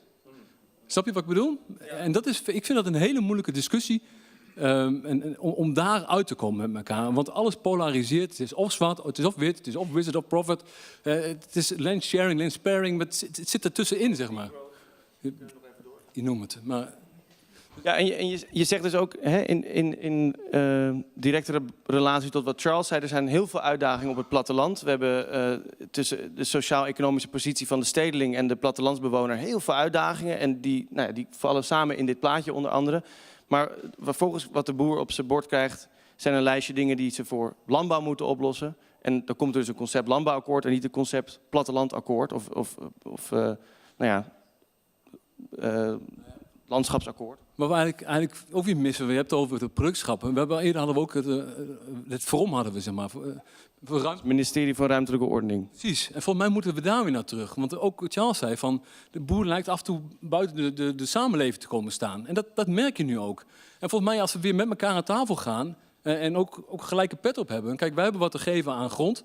We willen een inkomen voor terug hebben. En laten we met elkaar samen wat goed doen. In plaats van dat we alle problemen weer op het erf laten landen, zeg maar. En dan proberen er zelf weer uit te komen wat weer onvrede tot gevolg heeft. Ja. En volgens mij moet daar een verandering in denken in komen. Maar was dat landbouwakkoord wel een goede opzet voor jou? Goede aanzet? Nou, voor mij niet. Want ik denk, dat is weer te beperkt. Als je de landbouw wil meenemen, het is ze hebben de oplossing voor bepaalde problemen. Maar die problemen zijn veel groter dan alleen landbouw. We doen het als samenleving. Dus dan betrekt de samenleving ook hierin en beloont daardoor ook de boer. In plaats van dat die boer probleemeigenaar wordt voor de problemen van de samenleving. Helder. Dus hopelijk komen we op dat thema nog terug. Naast je zit Francisca de Vries. Is er iets waar jij direct op wil aanhaken wat Roy en Geert-Jan zeggen? Wat ik heel mooi vind en waar ik eigenlijk in mijn 5 of 7 minuten zo meteen ook op terug wil komen, is dat eigenlijk komt het vooral bij jou naar voren, landbouw is verbonden met land. En het is heel belangrijk om dat te beseffen, dat wat wij doen op een bepaald stuk land, dat als je meer of minder land gebruikt, of als je meer of minder eiwit van eigen land teelt, of wat dan ook, dat het dus gevolgen heeft, niet alleen voor inkomen, maar ook voor landgebruik elders, of wat er anders op dat land kan. En ook voor de mensen die, dat vind ik eigenlijk vooral mooi, we hebben het nu ook over de sociale aspecten, voor de mensen die verbonden zijn met dat land. Ja. En stel je maakt nu al die koppeling naar wat je zo meteen wil gaan zeggen. Hoe verhoudt dat zich bijvoorbeeld tot de biodiversiteit waar jij mee bezighoudt? Nou ja, je kan een bepaald stuk land kan je eigenlijk maar 1 keer gebruiken eigenlijk. En je moet dus en de hoeveelheid land in Nederland, maar ook in de wereld, is beperkt. En we kunnen simpelweg niet alles doen wat we zouden willen. En dus moeten we keuzes maken. En ik denk dat het heel belangrijk is dat die keuzes gemaakt worden met een hele duidelijke, sowieso met een begrip van wat de consequenties zijn als je hier iets doet voor de natuur of de landbouw ergens anders. En Nederland is natuurlijk niet alleen economisch verbonden met de wereld, maar ook qua landgebruik. Want uiteindelijk is alles met elkaar verbonden. En dan hebben we het ook weer over klimaatverandering en de stikstofcrisis. Uiteindelijk is alles met elkaar verbonden. En ik denk dat het belangrijk is om te beseffen dat de keuzes die je maakt gevolgen hebben voor wat er gebeurt met dat land en wat er gebeurt met het land elders. En we moeten dus prioriteiten stellen. Ja. En we komen dus zo meteen nog even bij je terug om over die biodiversiteit te praten. Eline, het ging ook even over politiek. Ga lekker staan, want we waren net zo leuk aan het staan. En nu zijn we weer dat allemaal zittend gaan doen. Dat is niet erg, maar dan is toch de energie wat beter.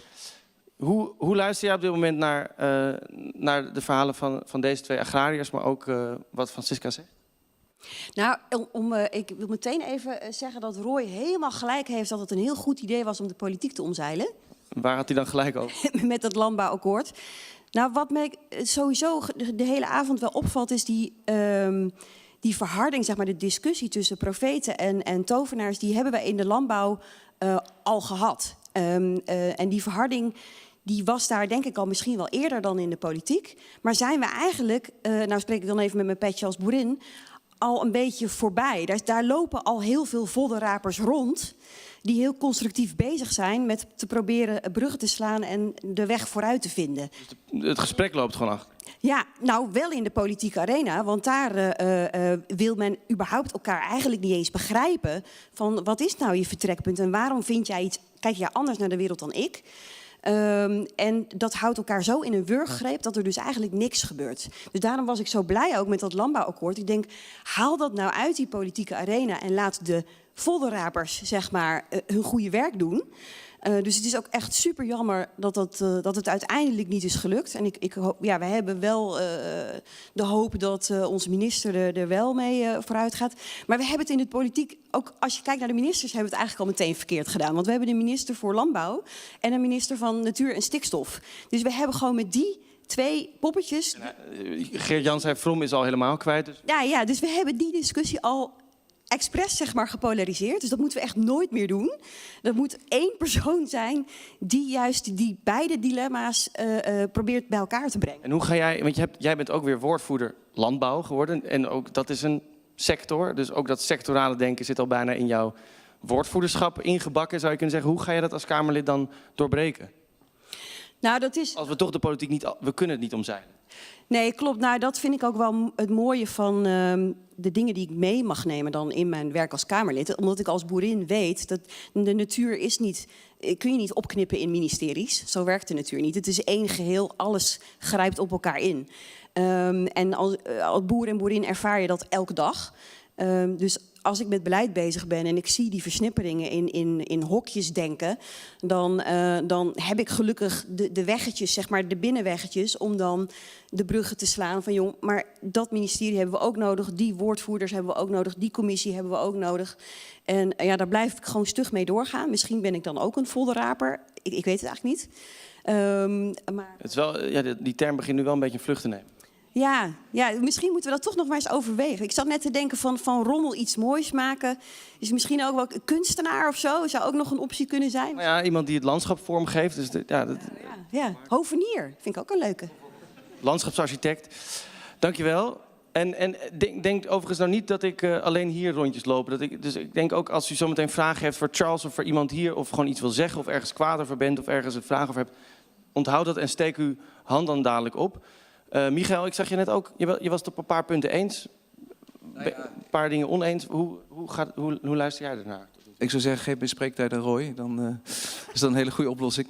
Nee, ik ben het mee eens en ik vind die voddenraper, daar herken ik heel veel mensen die ik ken, die hard bezig zijn om echt nu aan de slag te gaan. En niet alleen met te filosoferen over wat we zouden moeten doen, want die problemen zijn zo ongelooflijk groot. Die zijn niet over 10, 15 jaar bij ons, die zijn er nu en die moeten we echt als een gek gaan oplossen. En daar hebben we heel veel verschillende types voor nodig. En de voddenraper, die vind ik het meest praktisch. Dus ik zou die vooral willen omarmen. En toch nog even om wel ook, voordat we het alleen maar over voddenrapers hebben. We zijn natuurlijk op een Wizard Prophet avond. Toch, ik ben benieuwd hoe jij er naar kijkt. Want op dit moment gaat heel veel focus in de discussie ook over biologisch gangbaar of gangbaar, niet gangbaar. We redeneren toch heel veel, als we het over oplossingen hebben, vanuit tegenstellingen. Wat neem jij mee vanuit vanavond om daar een verandering aan te brengen? Nou, ik hoop dat ik daar nu al lang mee bezig ben met die verandering. Dus ik heb nog iets heel nieuws nu al gehoord. Weet je, het wordt vaak ook gepolariseerd met biologisch. Ja, straks moeten wij allemaal biologisch worden. Hè? Nogmaals, er staat een doelstelling vanuit de Nederlandse overheid. 15% biologisch areaal in 2030. Dan kan je nog 85% het op een andere manier doen. Liefst in samenwerking met ons om het zo duurzaam en goed mogelijk te doen. Maar altijd met een goed verdienmodel voor de boer. Want dat is de held. Ik las vroeger veel Asterix en Obelix. Dan had je dat schild. Nou, daar moet die boer staan. Ja. En zo moeten we daarmee ook omgaan. Financiële en maatschappelijke waardering uit. En gezamenlijk, ook nogmaals wat ik al in het begin zei, die verantwoordelijkheid nemen. En niet alleen het bal bij die persoon neerleggen of bij de politiek. Maar allemaal aan de bak. Gisteren waren wij met race bij Friesland Campina. Nou, daar heb je een partij die ontzettend veel kan doen. Nou, Alex, jij bent hier van de Rabobank. Dat zijn ook partijen die ontzettend veel kunnen doen. De Albert Heijn, de Plus, noem maar op. Dit zijn de mensen die ik ook heel graag hier wil zien. Dus ja. Dat zijn dus ook mensen die, als we even de politiek omzeilen, ook gewoon aan de slag kunnen met wat er nu al ligt in concepten. En dat doen ze. Ik ga het niet. Dat doen ze al. Maar die moeten ook meer zichtbaar worden en meer actief meedoen in deze arena. Ja. Duidelijk. Nou, Alex Datema van de Rabobank. Het ging al even over. Ik denk toch dat Michael die heeft je toch gewoon zien zitten. Dat is dan, zo gaat dat. Hoe luister jij hier tot nu toe naar? Want er ligt inderdaad een hele grote handschoen, ook voor de stoep van de Rabobank. Hoe luister je naar vanavond? Nou, ik ben sowieso blij dat ik hier ben, want ik moet eerlijk bekennen, ik heb het boek nog steeds niet gelezen, dat zal steeds. Dus ik vind het ook veel mooier om iemand te horen vertellen over wat hij geschreven heeft. Dus ik ben vereerd dat ik hier mag zijn en het verhaal mag horen. de wizards en de prophet, die metafoor die raakt mij heel erg. Hè, van maar wat is nou de oplossing? En ik moet eerlijk toegeven, gewoon vanuit mijn persoon zit ik toch meer bij de profeet dan bij de wizard. En tegelijkertijd weet ik ook dat we beide nodig hebben. Dus ik vond de metafoor van onze filosoof de foto oprapen van kijk nou gewoon om je heen wat er allemaal is en maak gebruik van de dingen die er zijn. Ja, dat is natuurlijk wel waar we naartoe moeten. En we hebben namelijk beide heel hard nodig. En dat je als persoon soms een beetje meer naar links of een beetje meer naar rechts leunt, ja, dat is zo. Maar dat betekent niet dat de ander fout is als die de andere kant op leunt. Dat betekent dat je elkaar moet helpen. En ik denk dat dat de grote zoektocht is. En ik zie het dus als een grote uitdaging, want ik werk bij een grote bank tegenwoordig. Van hoe kan zo'n bank, wat kunnen we daar nou met doen, met wat ik vanavond hoor? En wat kan onze bijdrage zijn? Welke stappen kunnen we zetten? En ik heb het gevoel dat we daar voorzichtige stapjes zetten. Nou, mensen die mij kennen, die denken, hij wil vast sneller. Ja, tuurlijk.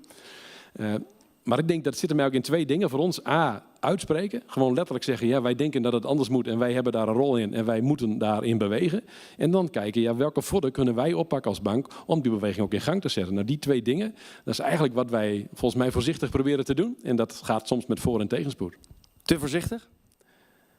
Nou ja, als je weet we kunnen het probleem niet snel oplossen, maar we weten wel allemaal dat we het eigenlijk heel snel op moeten lossen. Dus eigenlijk moeten we sneller dan wij kunnen. En hoe ga je daarmee om in jouw positie bij de Rabobank? Sneller dan we kunnen? Nou, dat is natuurlijk enorm als je zo'n groot bedrijf heeft, ook hele grote verantwoordelijkheden. Dus je moet ook wel kijken van, we hebben ook letterlijk de keus gemaakt. Gaan we een klein groepje mensen snel vooruit helpen of gaan we een hele grote groep mensen kleinere stapjes laten zetten? En wij denken dat we met het laatste meer kunnen bereiken en dat het ook past bij de positie van de Rabobank. En Triodos kiest ervoor om een klein clubje mensen heel hard te laten lopen. Dat is hun rol, dat is hun taak. En ik denk een Rabobank met zo'n grote club mensen, maar ook zo'n grote omgeving als klant. En niet alleen de boer, de hele foodsector. Ja, als je daar beweging wilt creëren, dan is het veel waardevoller als je veel mensen wat kleine stapjes laat zetten dan een paar mensen hele grote stappen. Dus daar ligt onze focus. Ja. Het moet zo snel mogelijk. Ja. Het moet zo snel in kleine stapjes. En ja, als we over de Rabobank praten, praten we dus wel over 80% van het landbouwareaal dat gefinancierd wordt door de Rabobank. Dus, en dat is dus heel veel leefomgeving voor dat hele kleine Nederland waar we het over hebben, waar we inderdaad onze hoofd al aan het stoten zijn. Ik hoor wat je zegt over dat het sneller moet dan we kunnen, maar gewoon van vanavond, als jij morgen weer naar de bank toe gaat, hoe denk jij dat jij gaat invullen dat dat dan echt sneller gaat morgen? Ik denk wat we echt nodig hebben is dat we ons realiseren, en dat ben ik wel heel erg met Roy en ook met Geert-Jan eens. Het probleem wat we steeds zeggen, de landbouw moet het oplossen, dat is een maatschappelijk probleem. Dat is ook wat Charles zegt. Hè, wij zeggen nog steeds, stikstof is een typisch Nederlands probleem. Maar dat zei ik tot vandaag ook nog steeds. En ik ben nu vanavond tot een... Ja, typisch wereldprobleem. Het is een typisch wereldprobleem. Het is niet een Nederlands probleem, het is een typisch wereldprobleem. Alleen wij moeten het hier als eerste oplossen. Maar wij kunnen dat alleen maar als we dat met elkaar doen, als de maatschappij dat doet. En we zijn heel erg aan het nadenken binnen de Rabobank van hoe kijken wij nou nu de ontwikkeling van de landbouw. En wij kiezen er bewust voor om de landbouw te zien vanuit het begrip brede welvaart. Dus de landbouw heeft een plek in de maatschappij. En die plek betekent dat we een aantal dingen moeten doen. Dat we voedsel moeten produceren, maar ook dat we wat problemen op moeten lossen. Maar dat kunnen we alleen maar doen als de maatschappij ons daar ook de ruimte en de mogelijkheden voor geeft. Dus de ruimte die je daar letterlijk voor nodig hebt, is dat alle inspanningen die wij moeten doen, dat die ook op een economische of andere manier wel gewaardeerd en beloond worden. Ja. En die brede welvaart die lijkt in die zin, waar Charles het met mij in het begin over had, over dat je vanuit een sociale positie moet beginnen in het denken. En dan kun je nog over de as van technologie hele discussies voeren, maar dat sociale stuk moet kloppen. Nou, volgens mij is dat heel erg waar. Hè. Die verschuiving op het platteland, die gebruik ik zelf ook vaak. Hè, van, wat maakt nou dat wij als landbouw anders in de samenleving staan? Ja, vroeger toen ik op de lagere school zat, we zaten met 13 kinderen in één klas en 5 van die kinderen kwamen van een boerderij. Ik denk dat de meeste zoons en dochters van boeren tegenwoordig opgroeien in een klas op de lagere school, dat ze de enigste zijn die van een boerderij komt. Dat heeft enorme impact gewoon op hoe je bent en hoe je denkt. En om die verbinding weer op te zoeken, dat gaat niet vanzelf, dat moeten we doen. En ik denk dat er één hele mooie manier is om dat te doen. En dan ga ik nog een beetje reclame maken. En dan niet voor de Rabobank. Ik denk een burgerberaad landbouw. Over de toekomst van de landbouw. Een G1000 landbouw. Maar dus iets organiseren dat je samen, in zo'n gezelschap, nog veel meer mensen. Maar landbouw en burgers en maatschappij dus samen gaan kijken. Wat vinden wij nu mooi voor ons land? Vanuit het platteland bedacht. En wat is dan de plek van de landbouw daarin? En wat is de verantwoordelijkheid die we daar met elkaar voor nemen? Als je dat samen oppakt, dan denk ik dat we veel verder komen dan dat we zeggen de landbouw moet het oplossen. Nou, misschien krijg je wel een telefoontje van Joris om die burgerberaden te gaan opzetten. Ik zag daar een hand in de lucht gaan. Ik ga zo ook nog terug naar Francisca. Maar laat je inspireren. Dus als je denkt van, ik moet wat zeggen, dan gaat je hand gewoon de lucht in. Goedenavond. Ja, Reinier Gerrits, directeur van Meststoffen Nederland. Dat is de kunstmestsector belangenbehartiging. Ik begin toch wel steeds meer problemen eigenlijk te krijgen met het beeld wat rondom de voddenraper neer wordt gezet. Ja. Want Kees, vorig jaar zaten we hier met George Monbiot. Voor mij was dat persoonlijk echt een eye-opener. En ook het einde voor mij voor het eten van vlees. Dus dat had echt impact. En vanuit de kunstmestsector kijken we met name naar het systeem. En het is nou eenmaal zo dat hoe meer vlees we mondiaal eten, hoe meer toevoegingen je nodig hebt in de vorm van kunstmest. Klinkt zo simpel als dat is het. Dus als je niet met elkaar bereid bent om ook echt te kijken, en daarom vind ik de oproep om een mondiale aanpak voor stikstof aan te vliegen, een hele goeie. Als we niet bereid zijn om te kijken naar de root cause, het telen van vlees, anders dan een klein beetje vlees in het systeem, want daar is een efficiëntie voor, is in hoge mate inefficiënt in het gebruik van nutriënten en landgebruik. Even los van het morele aspect van het verhaal. Ja. Waar ik tegenaan loop is dat we in Nederland met die intensiteit die we hebben en de discussie, dat we in een situatie volgens mij terechtgekomen zijn waarin we bijna een verheerlijking hebben van dierlijke mest.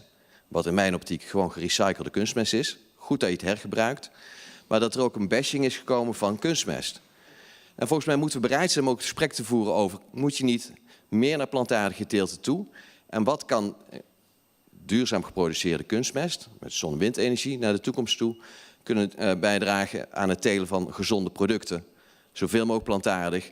En zonder dat je daar een enorme hoeveelheid dieren voor in het systeem hoeft te hebben. Dus volgens mij, want de discussie rond kunstmest, daar kunnen we weer hele avonden over vullen. Daar zitten ook heel veel controversiële punten. En volgens mij is dat heel belangrijk dat we die ook voeren. Maar je zegt eigenlijk, als we in Nederland dat stikstofprobleem moeten hebben, dan moeten we een internationaal gesprek hebben over wat het dier nog op ons bord doet.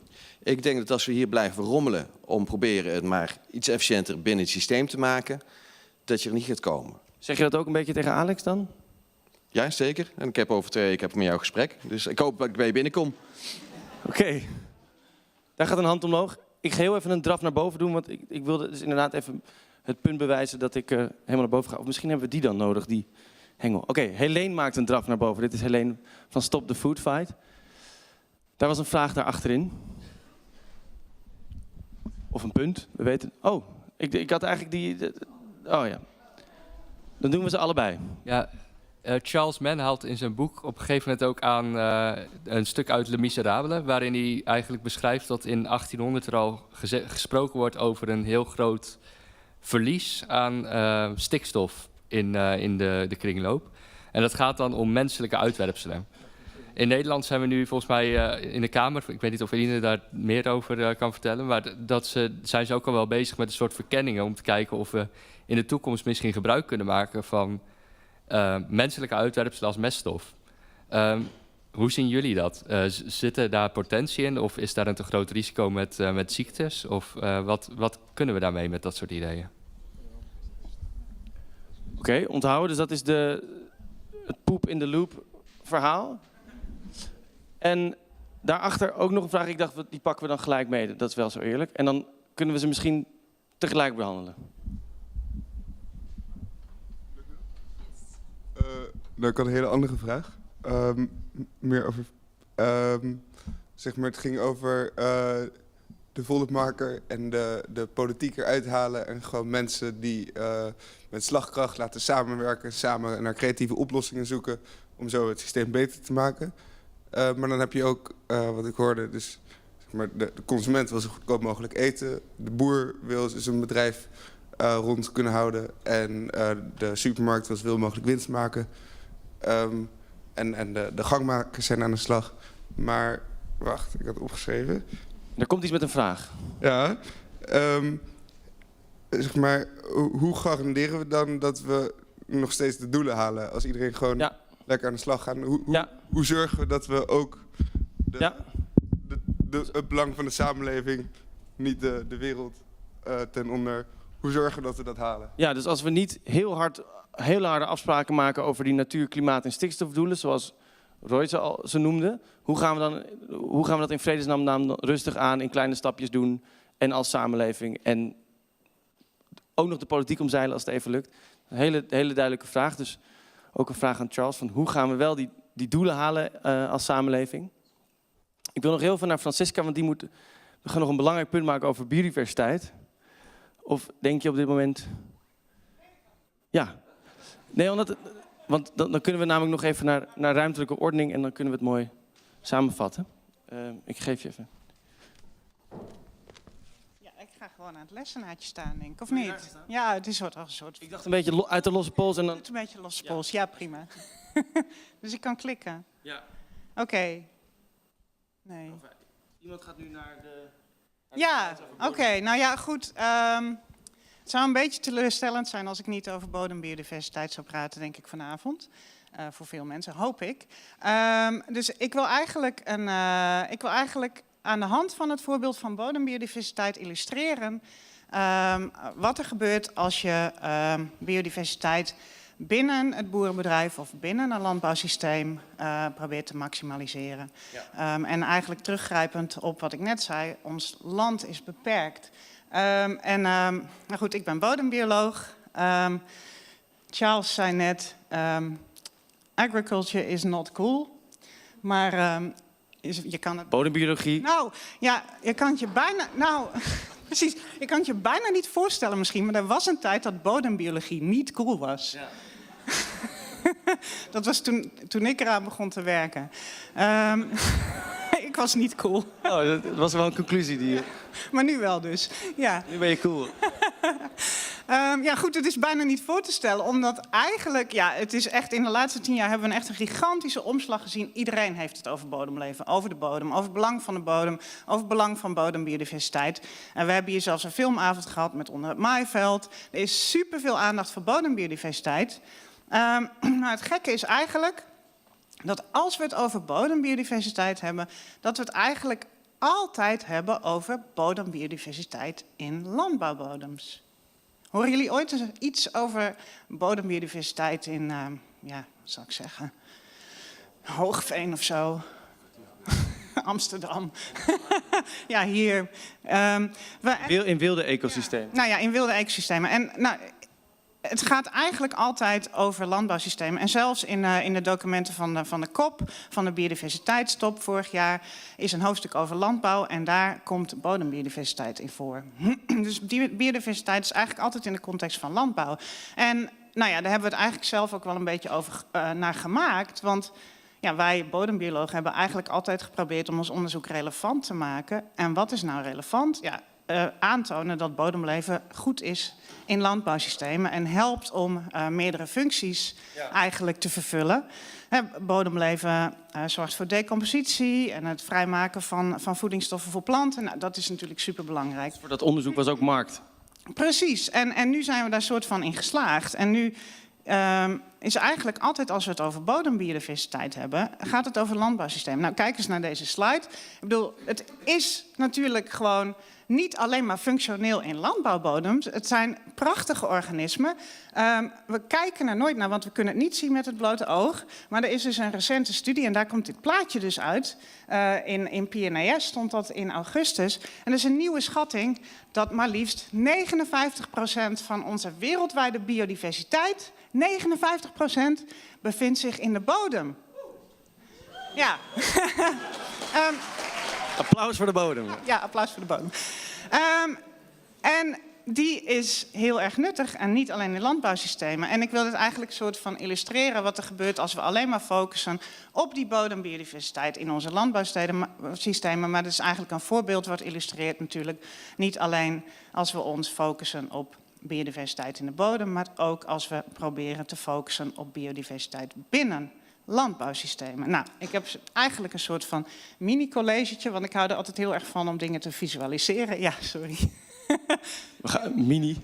Ja, met bodembeestjes. En dit is eigenlijk een landschap waarin het groene vierkant eigenlijk een landbouwsysteem verbeeldt. Het paarse systeem een heidesysteem en het blauwe vierkant een bos of zo. En nou ja, goed, in dat landbouwsysteem hebben we dan 4 soorten. Dat is niet zo heel erg veel. In werkelijkheid zitten er tienduizenden soorten in een handjevol bodem. Maar goed, het is een voorbeeld.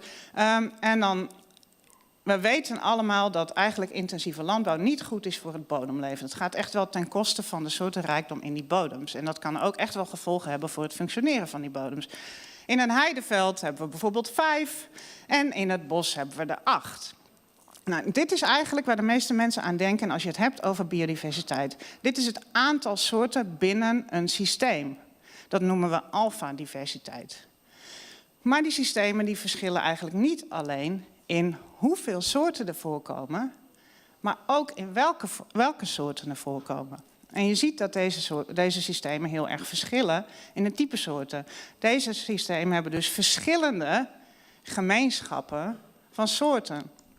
En hoe groter dat verschil is, hoe meer verschillend eigenlijk die gemeenschappen in die systemen, hoe groter een ander aspect van biodiversiteit is. En dat is beta-biodiversiteit. En dat is eigenlijk het aantal verschillende verzamelingen van soorten in een landschap. En we kunnen dan tot slot ook nog kijken naar de totale diversiteit in het landschap. Die noemen we gamma, die is er afgevallen, zie ik. En dat valt er in het echt dus ook af en toe af? Ja, die valt er in het echt ook af en toe af. Dat is eigenlijk de biodiversiteit in je hele landschap. Nou, we vinden het fantastisch om meer bodembiodiversiteit in onze landbouwbodems te hebben. En dat kunnen we stimuleren bijvoorbeeld door bepaalde maatregelen. Bijvoorbeeld minder kunstmest, minder drijfmestinjectie, meer vaste mest. We kunnen ook minder intensieve begrazing, minder intensieve grondbewerking. We kunnen minder pesticiden gebruiken, we kunnen naar biologische landbouw gaan. En het gevolg is dat we meer biodiversiteit krijgen in onze landbouwbodems. En dat is prachtig. We hebben hier nu 9 soorten. En in het systeem hebben we dan gewoon nog hetzelfde aantal soorten. We hebben een hogere beta-biodiversiteit, want die systemen hebben nu meer verschillende soorten nog. En een hogere landschappelijke diversiteit, als we die biodiversiteit verhogen in een van die systemen.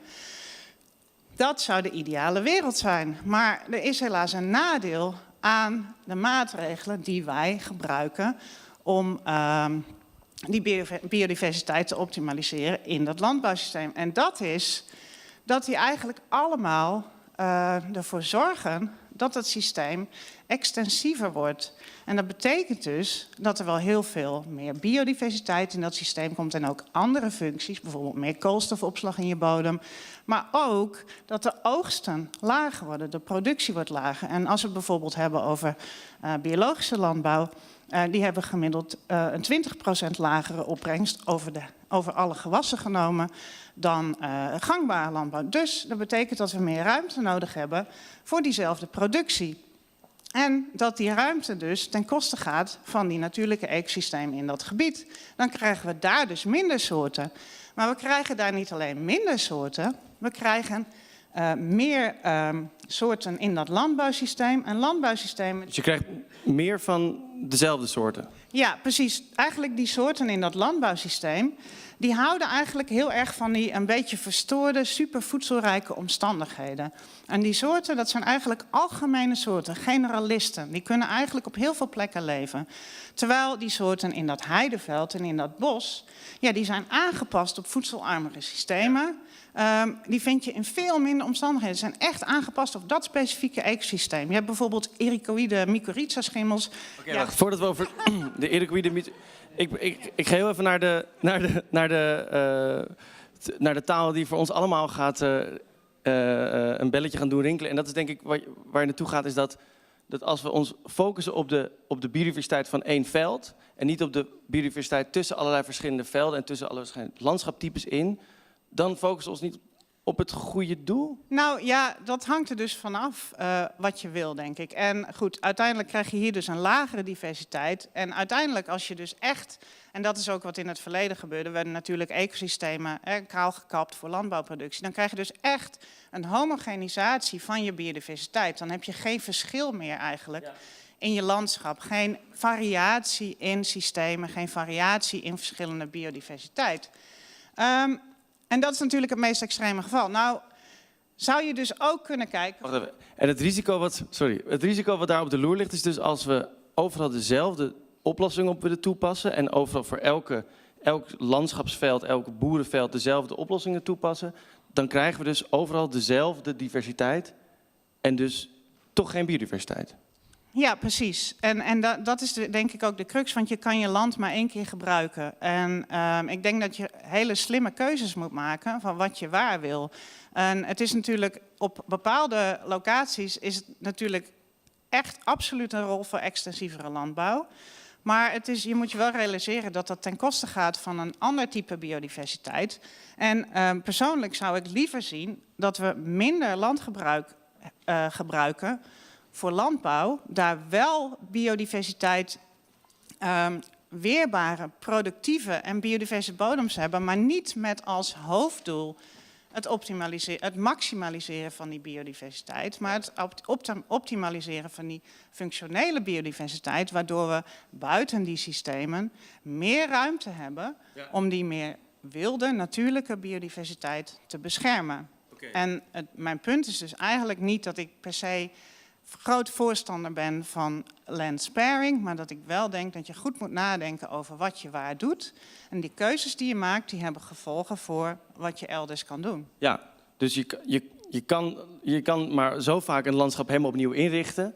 En laten we dan, als ik je mag citeren of parafraseren, laten we dan in vredesnaam ook oog hebben voor die wilde ecosystemen en die algehele biodiversiteit. Dus als we het biodiversiteitsprobleem willen aanpakken, moeten we niet steeds overal dezelfde landbouwinvulling gaan doen of landschapsinvulling gaan doen. Oké. Ja. Top. Ik ga je bedanken. Geef Francisca de Vries een warm applaus.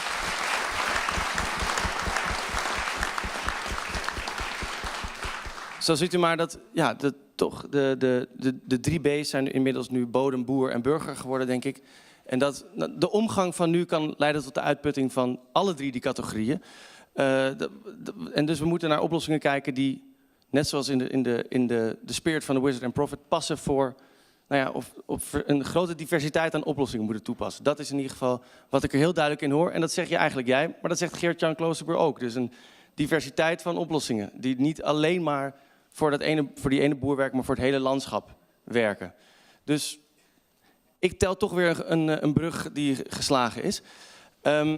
Ik heb een hele plenaire sessie beloofd. En we zijn een beetje later begonnen. Maar we zijn ook een beetje door de tijd aan het gaan. Dus ik denk, wat ik ga doen, is dat ik jullie ga vertellen over de plek, de bar in de Bali. Dat is een plek waar we nog heel erg veel plenaire discussie kunnen gaan doen. Maar er is heel veel gezegd vanavond. Ik geloof over de sociaal-democratische positie van de boer en de burger. Dat we om ons heen moeten kijken om dingen op te rapen die er gewoon liggen. Bijvoorbeeld in dat concept landbouwakkoord. Dingen die er gewoon zijn, maar waar we helaas door de politieke toekomstige roeptoeterij soms niet aan toe zijn gekomen om toe te passen. Dat er nog heel veel moet gebeuren om de financiering te maken voor dat soort oplossingen. Ik ben heel benieuwd. Ik ga afsluiten door natuurlijk bij Charles Mann te horen wat hij van ons gesprek heeft gemaakt. Of hij het een beetje gedaan heeft, of wij binnenkort naar Amerika kunnen om onze oplossing voor het stikstofprobleem te kunnen gaan verkopen. Maar ik wil eerst even, ik ga denk ik naar Joris toe, voordat ik naar Charles ga. Joris, we hadden natuurlijk grote plannen met deze avond. Er is veel gebeurd en ook weer zo weinig. Wat neem je nou mee? Dit is voor mij wat ik gehoord heb. En hoe kunnen de mensen die in wat jij nu gaat zeggen een beweging herkennen, hoe kunnen mensen onderdeel daarvan worden? Ja. Nou, een deel van de aannames die we van tevoren hadden, zijn volgens mij heel erg bevestigd. En met name dat er eigenlijk al zoveel ligt. Van tevoren hadden we het over een visie die er al ligt, maar er blijken ook allerlei vodden al te liggen. En dat we heel erg, en ik denk dat dat het onaffe gevoel van deze avond is, heel erg aan het zoeken zijn. Maar wie gaat nou zorgen dat die voddenoprapers met elkaar gaan samenwerken, zodat we echt iets gaan doen? En dat is volgens mij niet wat ik nu als een oplossing kan bieden. Ik wilde wel, ik vond Roy, niet omdat hij me ook allerlei privécollege heeft gegeven, maar een hele toch wel degene die misschien het meeste verantwoordelijkheid draagt voor ons allemaal in deze zaal op dit moment. Dus die meeste last op zijn schouders heeft gedragen de afgelopen tijd om in dat landbouwakkoord te proberen om vooruit te gaan. Dus ik wil eigenlijk een open uitnodiging doen aan de mensen die we vanavond hier gehad hebben en ook de mensen die niet iets hebben gezegd. We zoeken toch misschien niet zozeer een visie, want daar liggen al verschillende documenten voor. We zoeken misschien niet zozeer een advisie zoals we dat wilden doen. Of in ieder geval, we moeten een samenvatting maken van wat hier is gemaakt. Maar we zoeken eigenlijk meer een proces en een samenwerkingsvorm waarin we met elkaar aan de slag gaan. En die hebben we volgens mij niet bij deze uitgeroepen. Maar dat is wel iets waar als ik dan een initiatief kan nemen, wat ik heel graag zou willen gaan vormgeven. Buiten en binnen de instituties en de productschappen die er niet meer zijn. Maar kunnen we niet een nieuw soort netwerk bouwen dat daarin het voortouw wil gaan nemen. Dus dat wil ik in ieder geval proberen. Een open uitnodiging over te van sluit je daarbij aan. Dus als je bereid bent om uit die schuttersputjes te komen van Wizard of Profits. We zijn volgens mij allemaal klaar met die tegenstelling. Dat hebben we ook eigenlijk nu bij deze volledig afgesloten. Tovenaars, profeten, bedankt voor het college. Maar het gaat nu over de volgende stap. En dat haal ik vanavond uit deze avond. Dus meld je daarmee aan de bar bij ons. Ik denk dat dat de beste plek is. Top. Dankjewel. Oh. Charles, you've been listening to an album by U2, I think, or... Yeah. Taylor Swift, of course. Taylor Swift. Beautiful. We've said many things, Charles. We've listened to you. Do you think we're ready to shake off the wizard and the prophet archetypes, or are we ready to find solutions that are end, not only or? I sure hope so, because if you can't do it, that means it's going to be up to us in the United States. And I have much less confidence in us. But, it's also really important to listen to each other. One of the things I was struck by you was that here, apparently, in the Netherlands, you have a choice between growing crops or growing solar panels. But there is technology to put solar panels in fields that you can grow crops under. I'm near an agricultural university, it's a much smaller one, and about a mile away from me, there's a big field that they do that, and I'm thinking, if this is a huge deal for you, that is something where technology can step in and maybe take some of the pressure off. Because one of the things that's really terrible about this for the farmers very clearly is that the pressure is so intense. And pressure from just agriculture, and then you pile this on. And it's also the same thing for the pressures for people concerned about nature, is that the crisis is so intense. So steps that you can take to reduce the pressure, even just temporarily and in small ways, seem like a really good thing. Because what you're tackling is, again, the front edge of a giant global problem. Yeah. Mm-hmm. And do you think even without the current political leadership that we unfortunately lack right now, are you confident that with what you've heard tonight, that we'll be able to do it? Well, it's not, that's a basic idea of democracy, is that the people involved get together and hash out agreements. And that's the way, if you read about the history of water, that's the way that water has traditionally been done, where the people involved hashing it out and parceling it out themselves.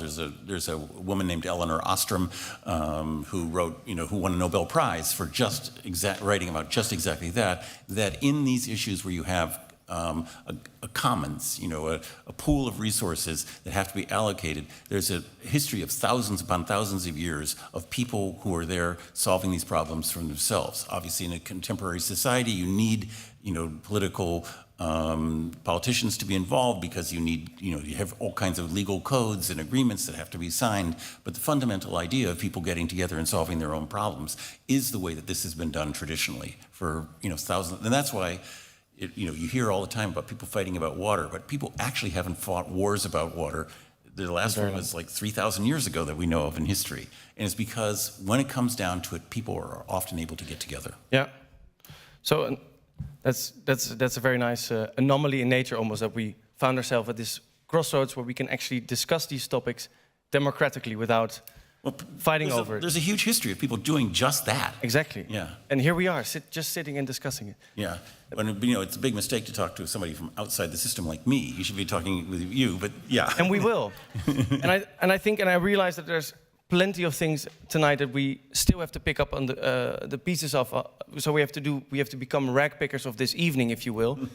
But one thing that I'm very happy about it, if I think about where we were 2 years ago when the nitrogen chart first hit the shelves and we were looking at the Dutch nitrogen map, a conversation like this would have definitely been very hard to talk about nitrogen with a foreign expert, but also farmers, philosophers, citizens. And I think in terms of, because the politics has left us without leadership, we have become increasingly well equipped to have this discussion together. So I think democratically, I'm very hopeful that we might, in the end, get through this. And then we actually have something to sell to you, which is maybe the social change that America so desperately needs, but also solutions to the nitrogen issues that we're all going to face in this great global nitrogen crisis of ours. Right now, I want IAI to know what a Dutch program editor looks like after thanking a very wonderful foreign expert, giving a very wonderful speech and having a very wonderful conversation here. It looks something like this. So I want to thank you, Charles Mann. Thank you for inviting me. Let's give Charles Mann a very warm welcome. Thank you.